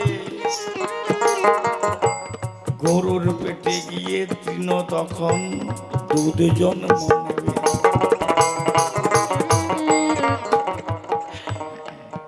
নেয় তো না, নেয় না। দুগ্ধ যখন গোয়ালা দোয়াবে, সেই দুগ্ধ বাজারে বিক্রি করে দেবে। তারপর করি তাই বর্ণনা, আমায় জাল করে টক সিটায়ে করতে পারে সানা। ও বন্ধু, একসাথে ছিলাম, আবার দুই জায়গায় গেলাম। যখন একসাথে ছিলাম তখন ছিল প্রস্তুতি।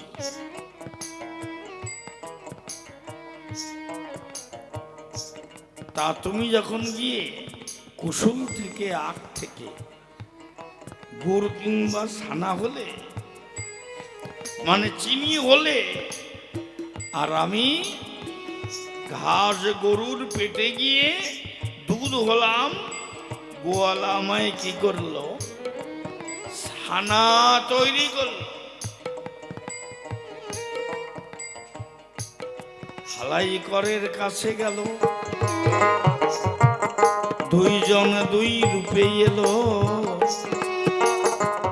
এটাকেই তো পরিপুষ্টি কয়। আবার দুইজন একই ছানে, হালাই করের প্লেটের উপর।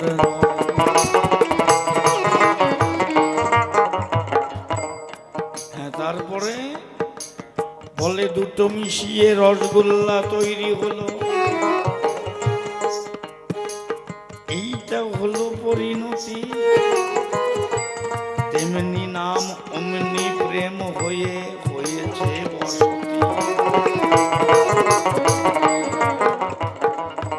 দেখো, ঘাস আর আকদণ্ড হয়ে গেল ছানা, হয়ে গেল চিনি, আমরা যাকে রসগোল্লা মিষ্টান্ন বলেছি। তাহলে আমি আর তুমি বন্ধু, দেখো দুটি ভাই হালাই করের দোকানেতে, ছোট বড় নাই।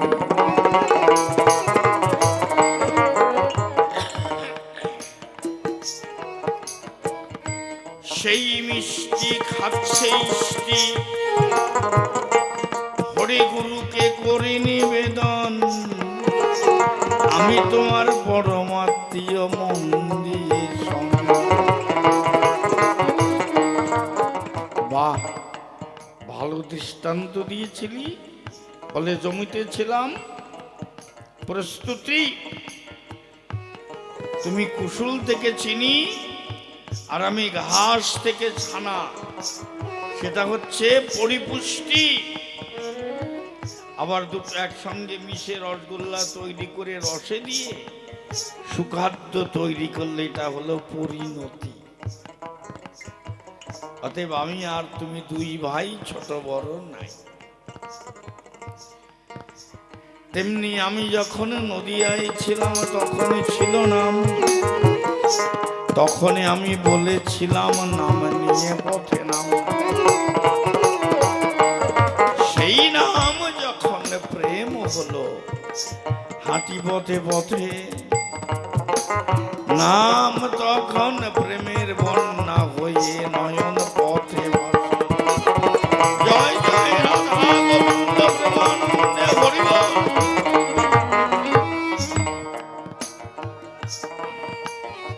এই যে অনন্যা প্রেমের বন্যা নয়ন পথে ভাসতে শুরু করলো, তখন হলো কি? নাম আর নাম থাকলো না, তখন হলো প্রেম। এখন তোমার 2 নম্বরের প্রশ্ন এইটাই। ঠিক আছে, এটা বুঝলাম ভালো। তা প্রভু, বাঘের ভয়ে সিংহের ভগে, কিংবা সরীসৃপ মানে সাপের ভয়ে কেউ জঙ্গলে যায় না, আর জঙ্গলের মধ্যে তোমার হাঁটার বায়না। আমারও মন চাই না, তবে তাই বাধ্য হয়ে তোমার সাথে আগে পাছে যাই। ঝাড়িখণ্ড রাজমহলের উপর থেকে তখন জঙ্গল ছিল, ঝাড়িখণ্ডই হয়েছে ঝাড়খণ্ড।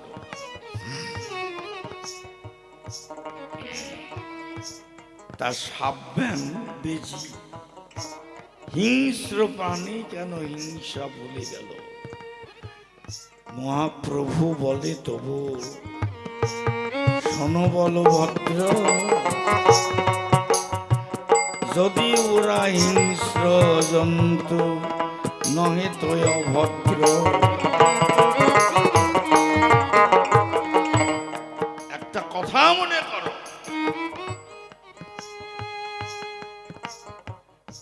অহিংসা প্রতিষ্ঠা আং তৎসন্নদ্ধই বৈরত্যাগ। বলভদ্র কয়টার মানে কি বলে, বলছি শোনো। যার মনের মধ্যে কোনো হিংসা নাই, অহিংসায় অন্তরেতে যার নিয়েছে ঠাই,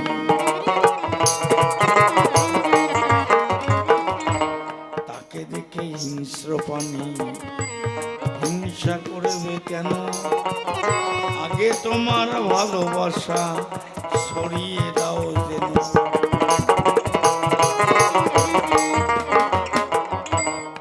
আমি বাহু তুলে হরি বলে নয়ন জলে পথে চলে, এই যে চলমান গতিতে চলছি, দূরের থেকে করেছে লক্ষ্য হিংস্র প্রাণী, তারা দলে দলে এসে হরি বলে, তুমিও করেছ প্রত্যক্ষ।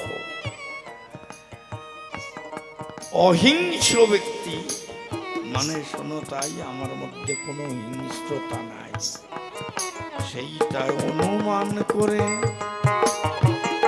ওরাও পেল ফল। সম্মুখের পা তুলে বলে, বল রে হরি বল, জয় জয় হরি হরি বল হরি বল।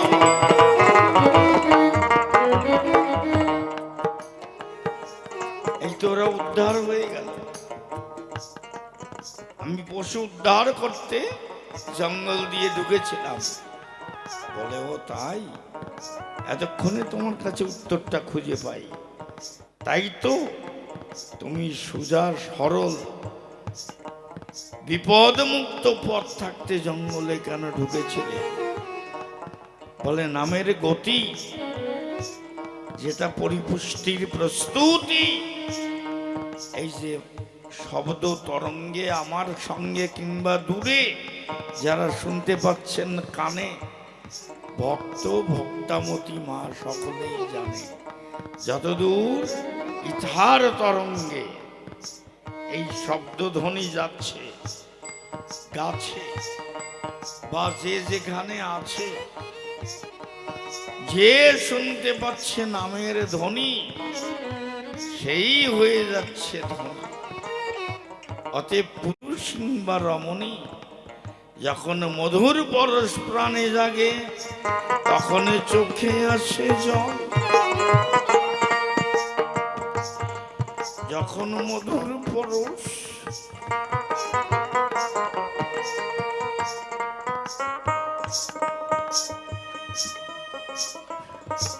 মধুর পরশ প্রাণে জাগে, তখনই চোখে আসে জল।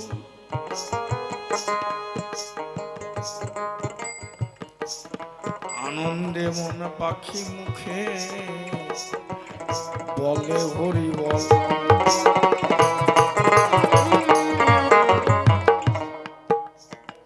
তাই বাঘ সিংহ হরি বল বলেছি। বলভদ্র কয় হে দয়াময়, তাই তো তুমি জগতের স্বামী, এতদিন পরে আমার অন্তরে প্রেম জাগালে তুমি। আচ্ছা এটাও তো বুঝলাম, তাহলে আর একটা কথা বলো, কৃষ্ণ কথায় রাত্রিটা শেষ হোক, তারপর সকালবেলায় চলো। রে বলভদ্র, তুই বড় ভদ্র, তুই নোস ক্ষুদ্র, তুই নিত্যানন্দের ছেলে আমার সাথে এলে।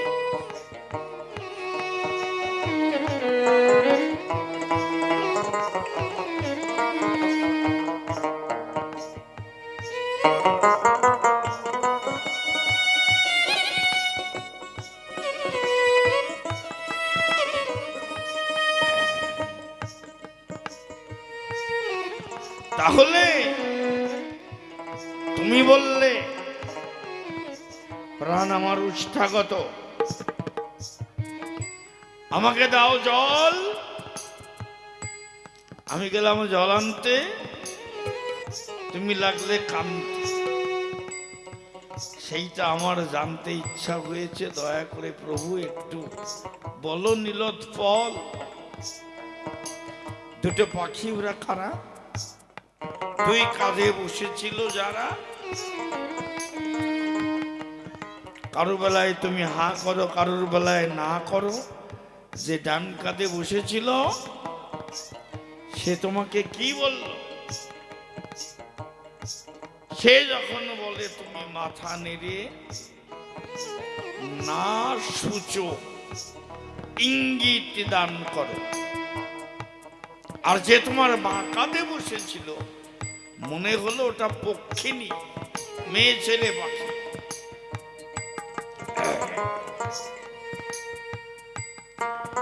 সে যখন কিছু বলে অমনি তোমার চোখে আসে জল, তখন তুমি আনন্দে হয়ে যাও বিহ্বল। তখন তুমি হ্যাঁ সূচক ঘাড় নাড়ো। এটা একটু সিদ্ধান্ত করো। তাই দুটো পাখি দুই রকমের ভাব তোমার মধ্যে কেন পাই? ওরা কারা আর কি বললো তারা একটু বলবে? বলে হ্যাঁ বলছি।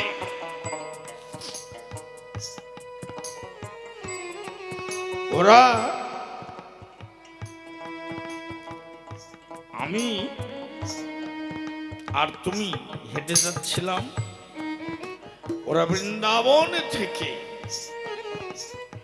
উড়ে এসে আমার দুই স্কন্ধে বসেছে, বসে গেছে দুই স্কন্ধে। ওরা নাম দিচ্ছে, শ্রবণ রন্ধ্রে বসেছে দুই স্কন্ধে। আচ্ছা, ওরা পাখিটার নাম কি বলে বুঝলি না? ডান দিকে বসেছিল ওইটা পুরুষ পাখি, ওর নাম সুখ পাখি।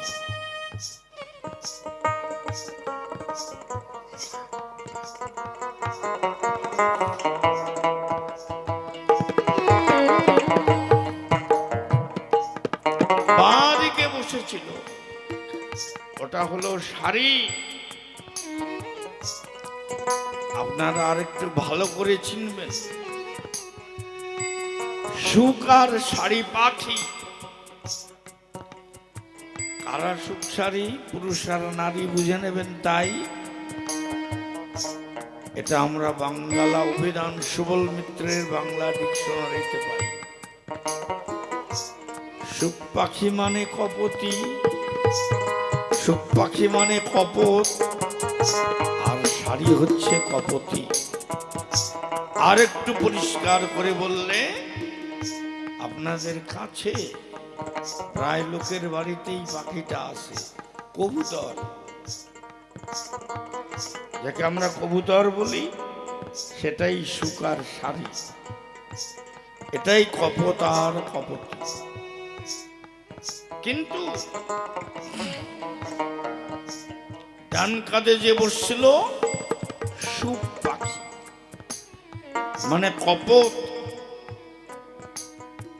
এ হচ্ছে কৃষ্ণ পক্ষী।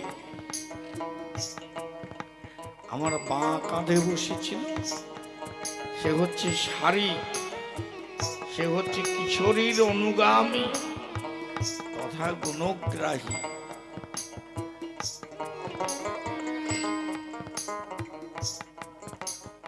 কিশোরীর গুণগান যখন করে তখন হাঁ সূচক প্রভু ঘাড় নাড়ে, কিন্তু কৃষ্ণের যখন গুণগান করে তখন মহাপ্রভু না সূচক ঘাড় নাড়ে।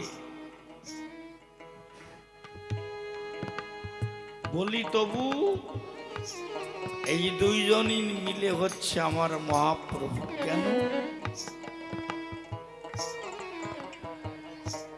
রাধা ভাবদ্যুতি সুবলিতং নৌমি কৃষ্ণ স্বরূপং। যখন কৃষ্ণ স্বরূপ আপনারে চিন্তা করতে করতে যখন গৌরাঙ্গ মহাপ্রভু রাধা হয়ে যায় তখন কৃষ্ণ কৃষ্ণ বলে গায়। শ্রীকৃষ্ণ রূপাধীনী সেবনং বিনা ব্যর্থানি মেহ অন্ন খিলেন্দ্রিয়ান্নলম পাশান শুষ্কেন্দন ভারকান্ন বিভর্মি বাতানি হতং কথোত্রুপ। আবার যখন রাধার গুণগান করতে করতে মহাপ্রভু নিজে কৃষ্ণ হয়ে যায় তখন আনন্দে আত্মহারা হয়ে চোখে আসে জল। বাহু তুলে ভক্ত বিনে রাধা রাধা জয় রাধে।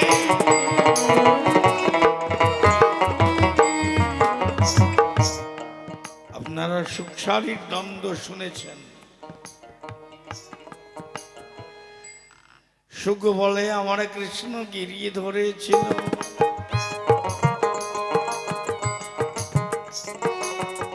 ডান কাঁধে থেকে সুখ পাখি গৌরাঙ্গ মহাপ্রভুর কানে বলে। সুখ বলে আমার কৃষ্ণ গিরিয়ে ধরেছিল।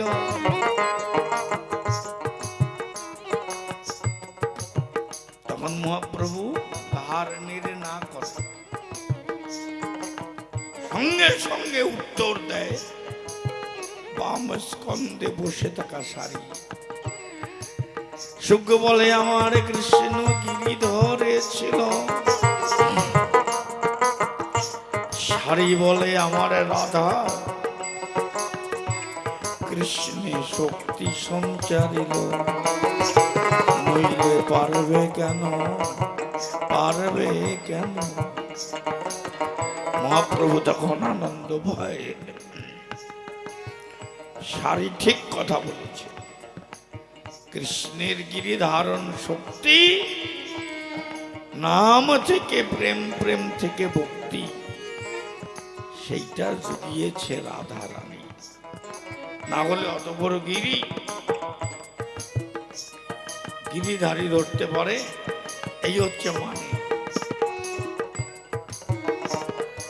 মানে তখন মহাপ্রভুর মধ্যে রায়ের চেতনার উন্মেষ, ভাব উন্মেষ। শুনতে শুনতে বলতে বলতে গৌর হরি তখনই রাধা হয়েছিল, ভাবে প্রেমে বিগলিত তনু হয়ে গেল।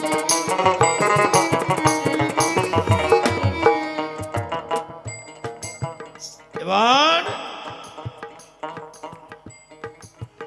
সুখ বলে আমার কৃষ্ণের মাথায় ময়ূর পাখা। মহাপ্রভু না সারি বলে ওর মধ্যে রাধার নামটি লেখা।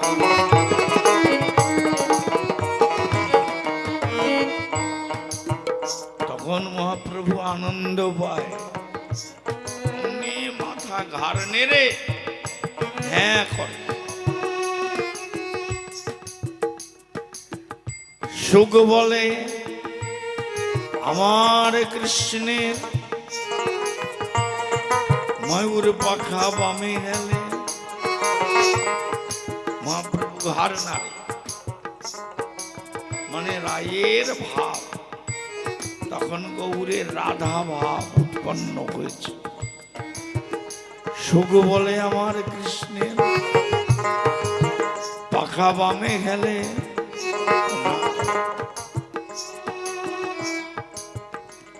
শাড়ি বলে আমার কৃষ্ণ রায়ের চরণ পাবে বলে। তখন আনন্দে এইভাবে সুখ আর শারীরের দ্বন্দ্ব ভালো মন্দ হচ্ছিল। বুঝলি বলভদ্র? বলে আহা আহা আহা, আমরি মরি পুরুষ আর নারী প্রেমানন্দে উদ্ধ ধরে বলো হরি হরি।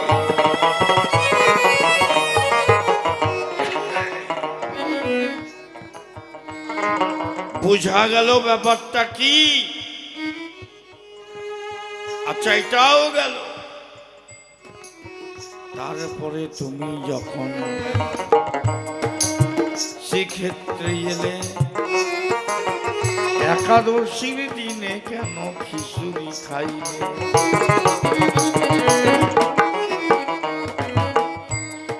মহাপ্রভু বলে বুঝিস নাই, এই জন্যে খিচুড়ি খাই বলে না, এটা হচ্ছে পরিণতি।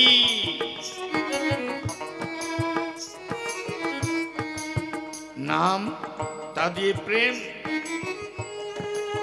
প্রেম থেকে আসক্তি, আসক্তি থেকে ভক্তি,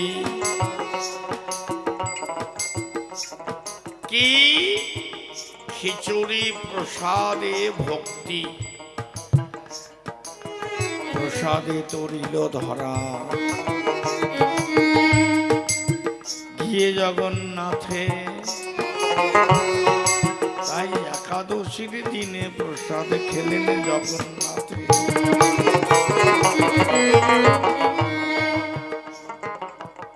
কেন খেলো, কি হয় সে তো বলেছে। ওই মকর মাছ, মকর মাছ খেলো কেন আপনারা জানেন? ভগবানের 10টা অবতার, মৎস্য, কুর্ম, বরাহ, নরসিংহ, বামন, বুদ্ধ, পরশুরাম, বলরাম, বিষ্ণু, রাম। তা মৎস্য অবতারে দুটো মত আমাদের ধর্মে আছে।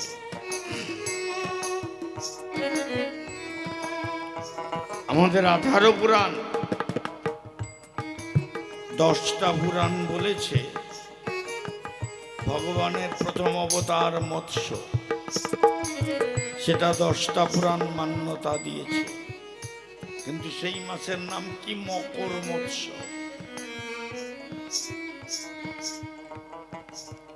আর 8টা পুরাণ সম্মতি দিয়েছে, ওটা হলো সফরি, মানে পুঁটি মাছ।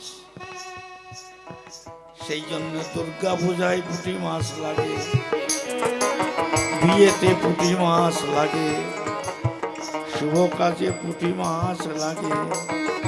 কিন্তু হিন্দুরা পৌষ সংক্রান্তিতে মকর মাসের পূজা করে, আর সারা বছর শুভ কাজের জন্য পুঁটি মাছকেও গুরুত্ব দেয়। সফর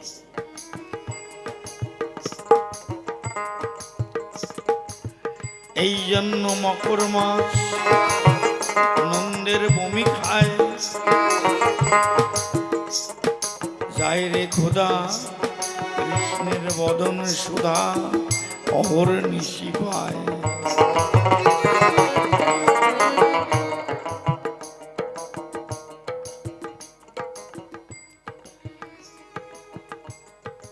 এখন আউশের চাল আর মাছ কালাই কেন? এটা অসৃষ্টিকে সৃষ্টি বলে মান্যতা দিয়েছেন। বিশ্বামিত্র মাসকালাইয়ের ডাল আর আউশের চাল তৈরি করেছিল। সত্যযুগে এই ঘটনা তোমায় বলা ভালো।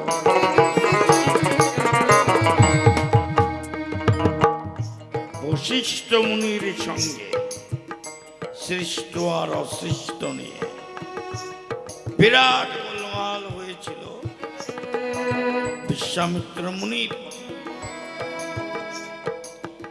বিশ্বামিত্র কিন্তু ব্রাহ্মণের পুত্র নয়, ব্রাহ্মণ হচ্ছে ব্রহ্মময়।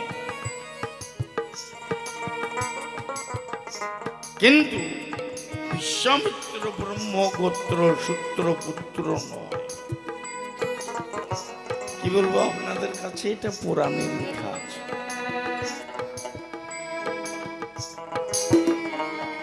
ওই যে সুরভি গাভী নিয়ে বশিষ্ঠের সঙ্গে গোলমাল হয়েছে। বশিষ্ঠকে জলে ডুবিয়ে মারতে গিয়েছিল কে? তপশ্রেষ্ঠ বিশ্বামিত্র, কিন্তু ব্রাহ্মণ নয়। একদা ব্রহ্মার কাছে বর চেয়েছিল বিশ্বামিত্র,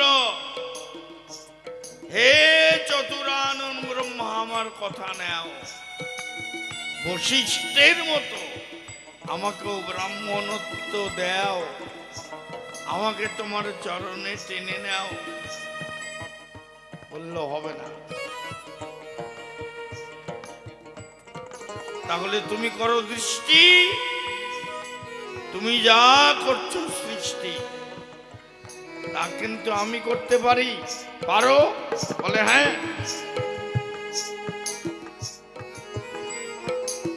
গোবিন্দ ভোগ আমনের দান ব্রহ্মা তৈরি করে, ভাদ্র মাসে ভাদই ধান বিশ্বামিত্র তৈরি করে।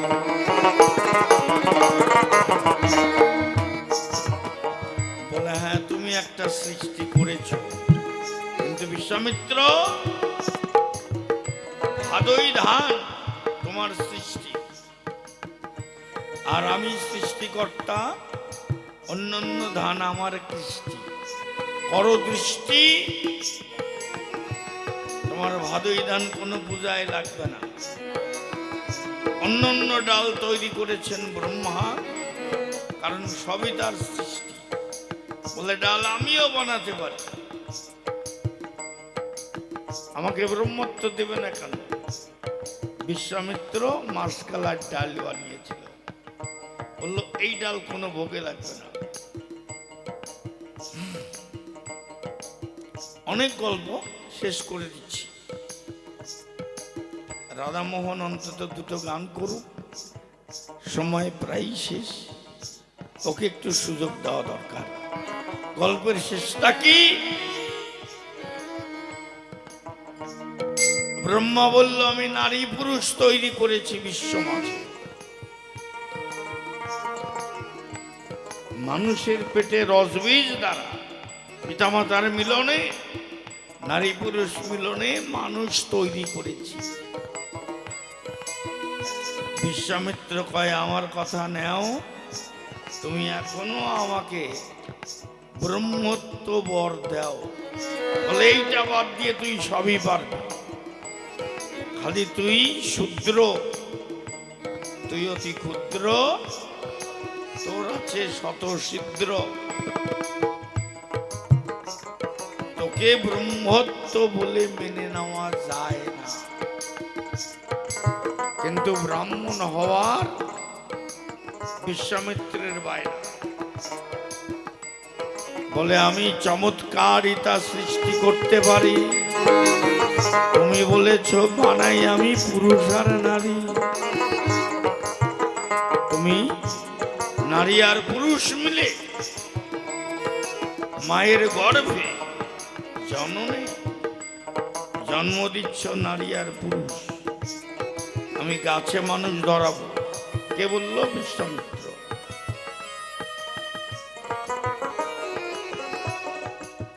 ব্রহ্মা তোমার সৃষ্টি তত্ত্ব, বিশ্বামিত্র আমি করাবো ফের, গাছেতে মানুষ ধরাবো, নাম হবে নারকেল।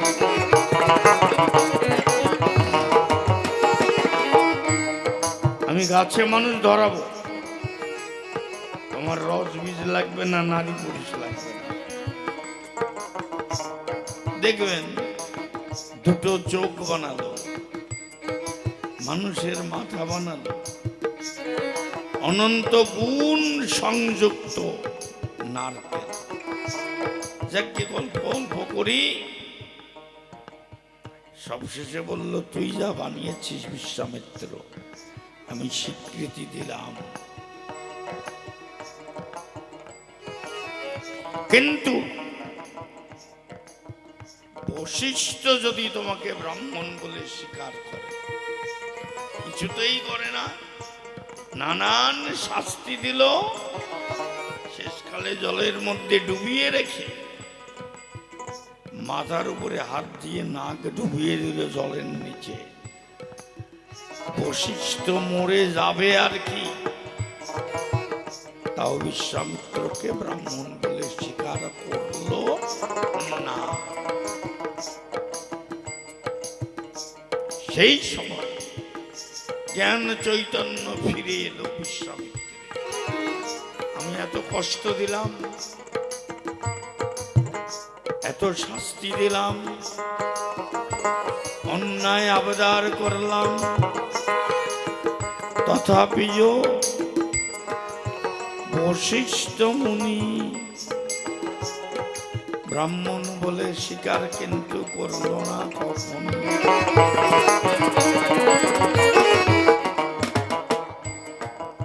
বলে আমি মরে যাব, কিন্তু ধর্মকে অস্বীকার করতে পারবো না, ব্রহ্মার বাণীকেও আমি অস্বীকার করতে পারবো না।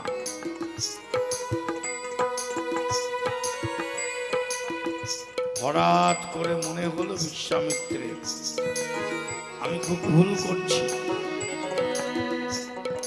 জল থেকে উঠে আসো বশিষ্ঠ মুনি, আমার কথা নাও, আমি ভুল করে তোমায় কষ্ট দিয়েছি, আমায় শাস্তি দাও, আমি আর ব্রাহ্মণ হতে চাই না, আমি শূদ্র হয়েই থাকবো, ব্রাহ্মণত্ব চাই না প্রভু। আমি জানলাম বিশ্বের মধ্যে শ্রেষ্ঠ বামন তুমি।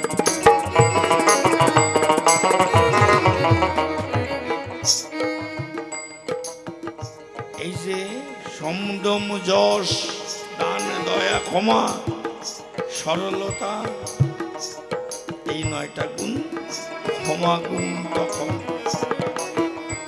বিশ্বামিত্রের মনে এসেছে ক্ষমা গুণ। জল থেকে তুলে গাটা মুছিয়ে দিয়ে বিশ্বামিত্র বলছে, বশিষ্ঠ তুমি শ্রেষ্ঠ, তুমি আমার ইষ্ট, কষ্ট দিয়েছি বলে আমায় ক্ষমা করো, আমি আর ব্রাহ্মণ হব না। এই ক্ষমা গুণ দেখে বলল, রে পাপিষ্ঠ, বললেন বশিষ্ঠ, ওরে বিশ্বামিত্র পাপিষ্ঠ, তোর মধ্যে ক্ষমা এসেছে। ব্রাহ্মণের 9 গুণ, একটা গুণ এসেছে, এখন তোকে স্বীকার করলাম, তোকে আমার থেকে, আমার তপের একটা অংশ তোকে দিয়ে আমি তোকে ব্রাহ্মণ বলে স্বীকার করলাম।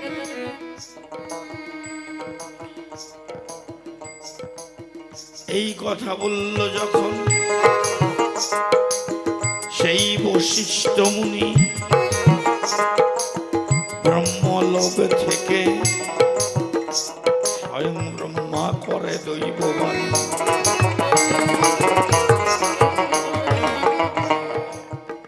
ঠিক আছে, বশিষ্ঠ যখন তোমাকে ক্ষমা করেছে, বশিষ্ঠ তোমাকে যখন ব্রাহ্মণ বলে স্বীকার করেছে, তাহলে তোমাকে আজকে আমি কথা দিলাম, তুমি যা যা তৈরি করেছো তোমার সবই কাজে লাগবে। আমি মধুয়া কলা তৈরি করেছি, আর তুই বিষে কলা তৈরি করেছিস,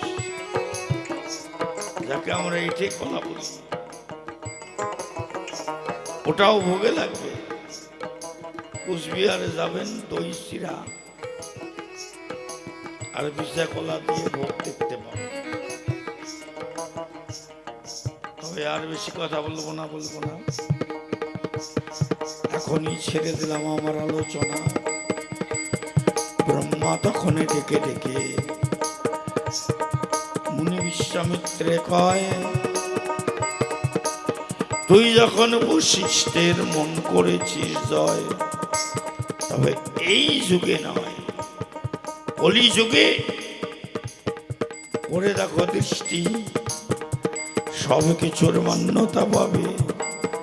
তোমার যাহা সৃষ্টি, নারকেল সব পূজাতে লাগবে। আর মাসকালাইয়ের ডাল, আউশের চাল, খিচুড়ি তৈরি হয়ে 10 অবতারের এক অবতার জগন্নাথের ভোগে লাগবে। তুই যা যা করেছিস সব সব মান্যতা পাবে। এই হচ্ছে মাহাত্ম্য। তাহলে নাম হলো প্রেম, প্রেম হলো ভক্তি। ভক্তি যখন গাঢ় হলো, তখন রাগানুগা তার নাম নিল। তার মানে এই নয় নামটাকে অমান্য করেছে, তার মানে এই নয় যে নামটা নাই, তার মানে এই নয় নাম অমান্য করে খিচুড়ির দাম দিয়েছে। ওমা, তুমি প্রথমে বালিকা ছিলে, তার কিছুদিন পরে হলে শিশু, তারপরে তুমি হলে কিশোরী, তারপরে তুমি হলে যুবতী, তারপরে আমার বাবা তোমাকে বিয়ে করলে, তুমি মা হলে, তরণীকে ধরণীতে পেটে ধরলে, তারপরে তুমি হলে বুড়ি, তারপরে হাতে লাঠি ধরি ফিরে আপন দেশে যাও, একটা দেহের মধ্যে এত রূপ পাও। এইরকমই নাম থেকে প্রেম, প্রেম থেকে হলো প্রসাদ, প্রসাদে ধরাতে ধরা হলো জগন্নাথ। প্রমাণ করে দিলেন আমার গৌর হরিনাথ। এই পর্যন্ত করলাম কান্ত, লক্ষ্মীকান্ত ছবি প্রেমানন্দে ভক্ত।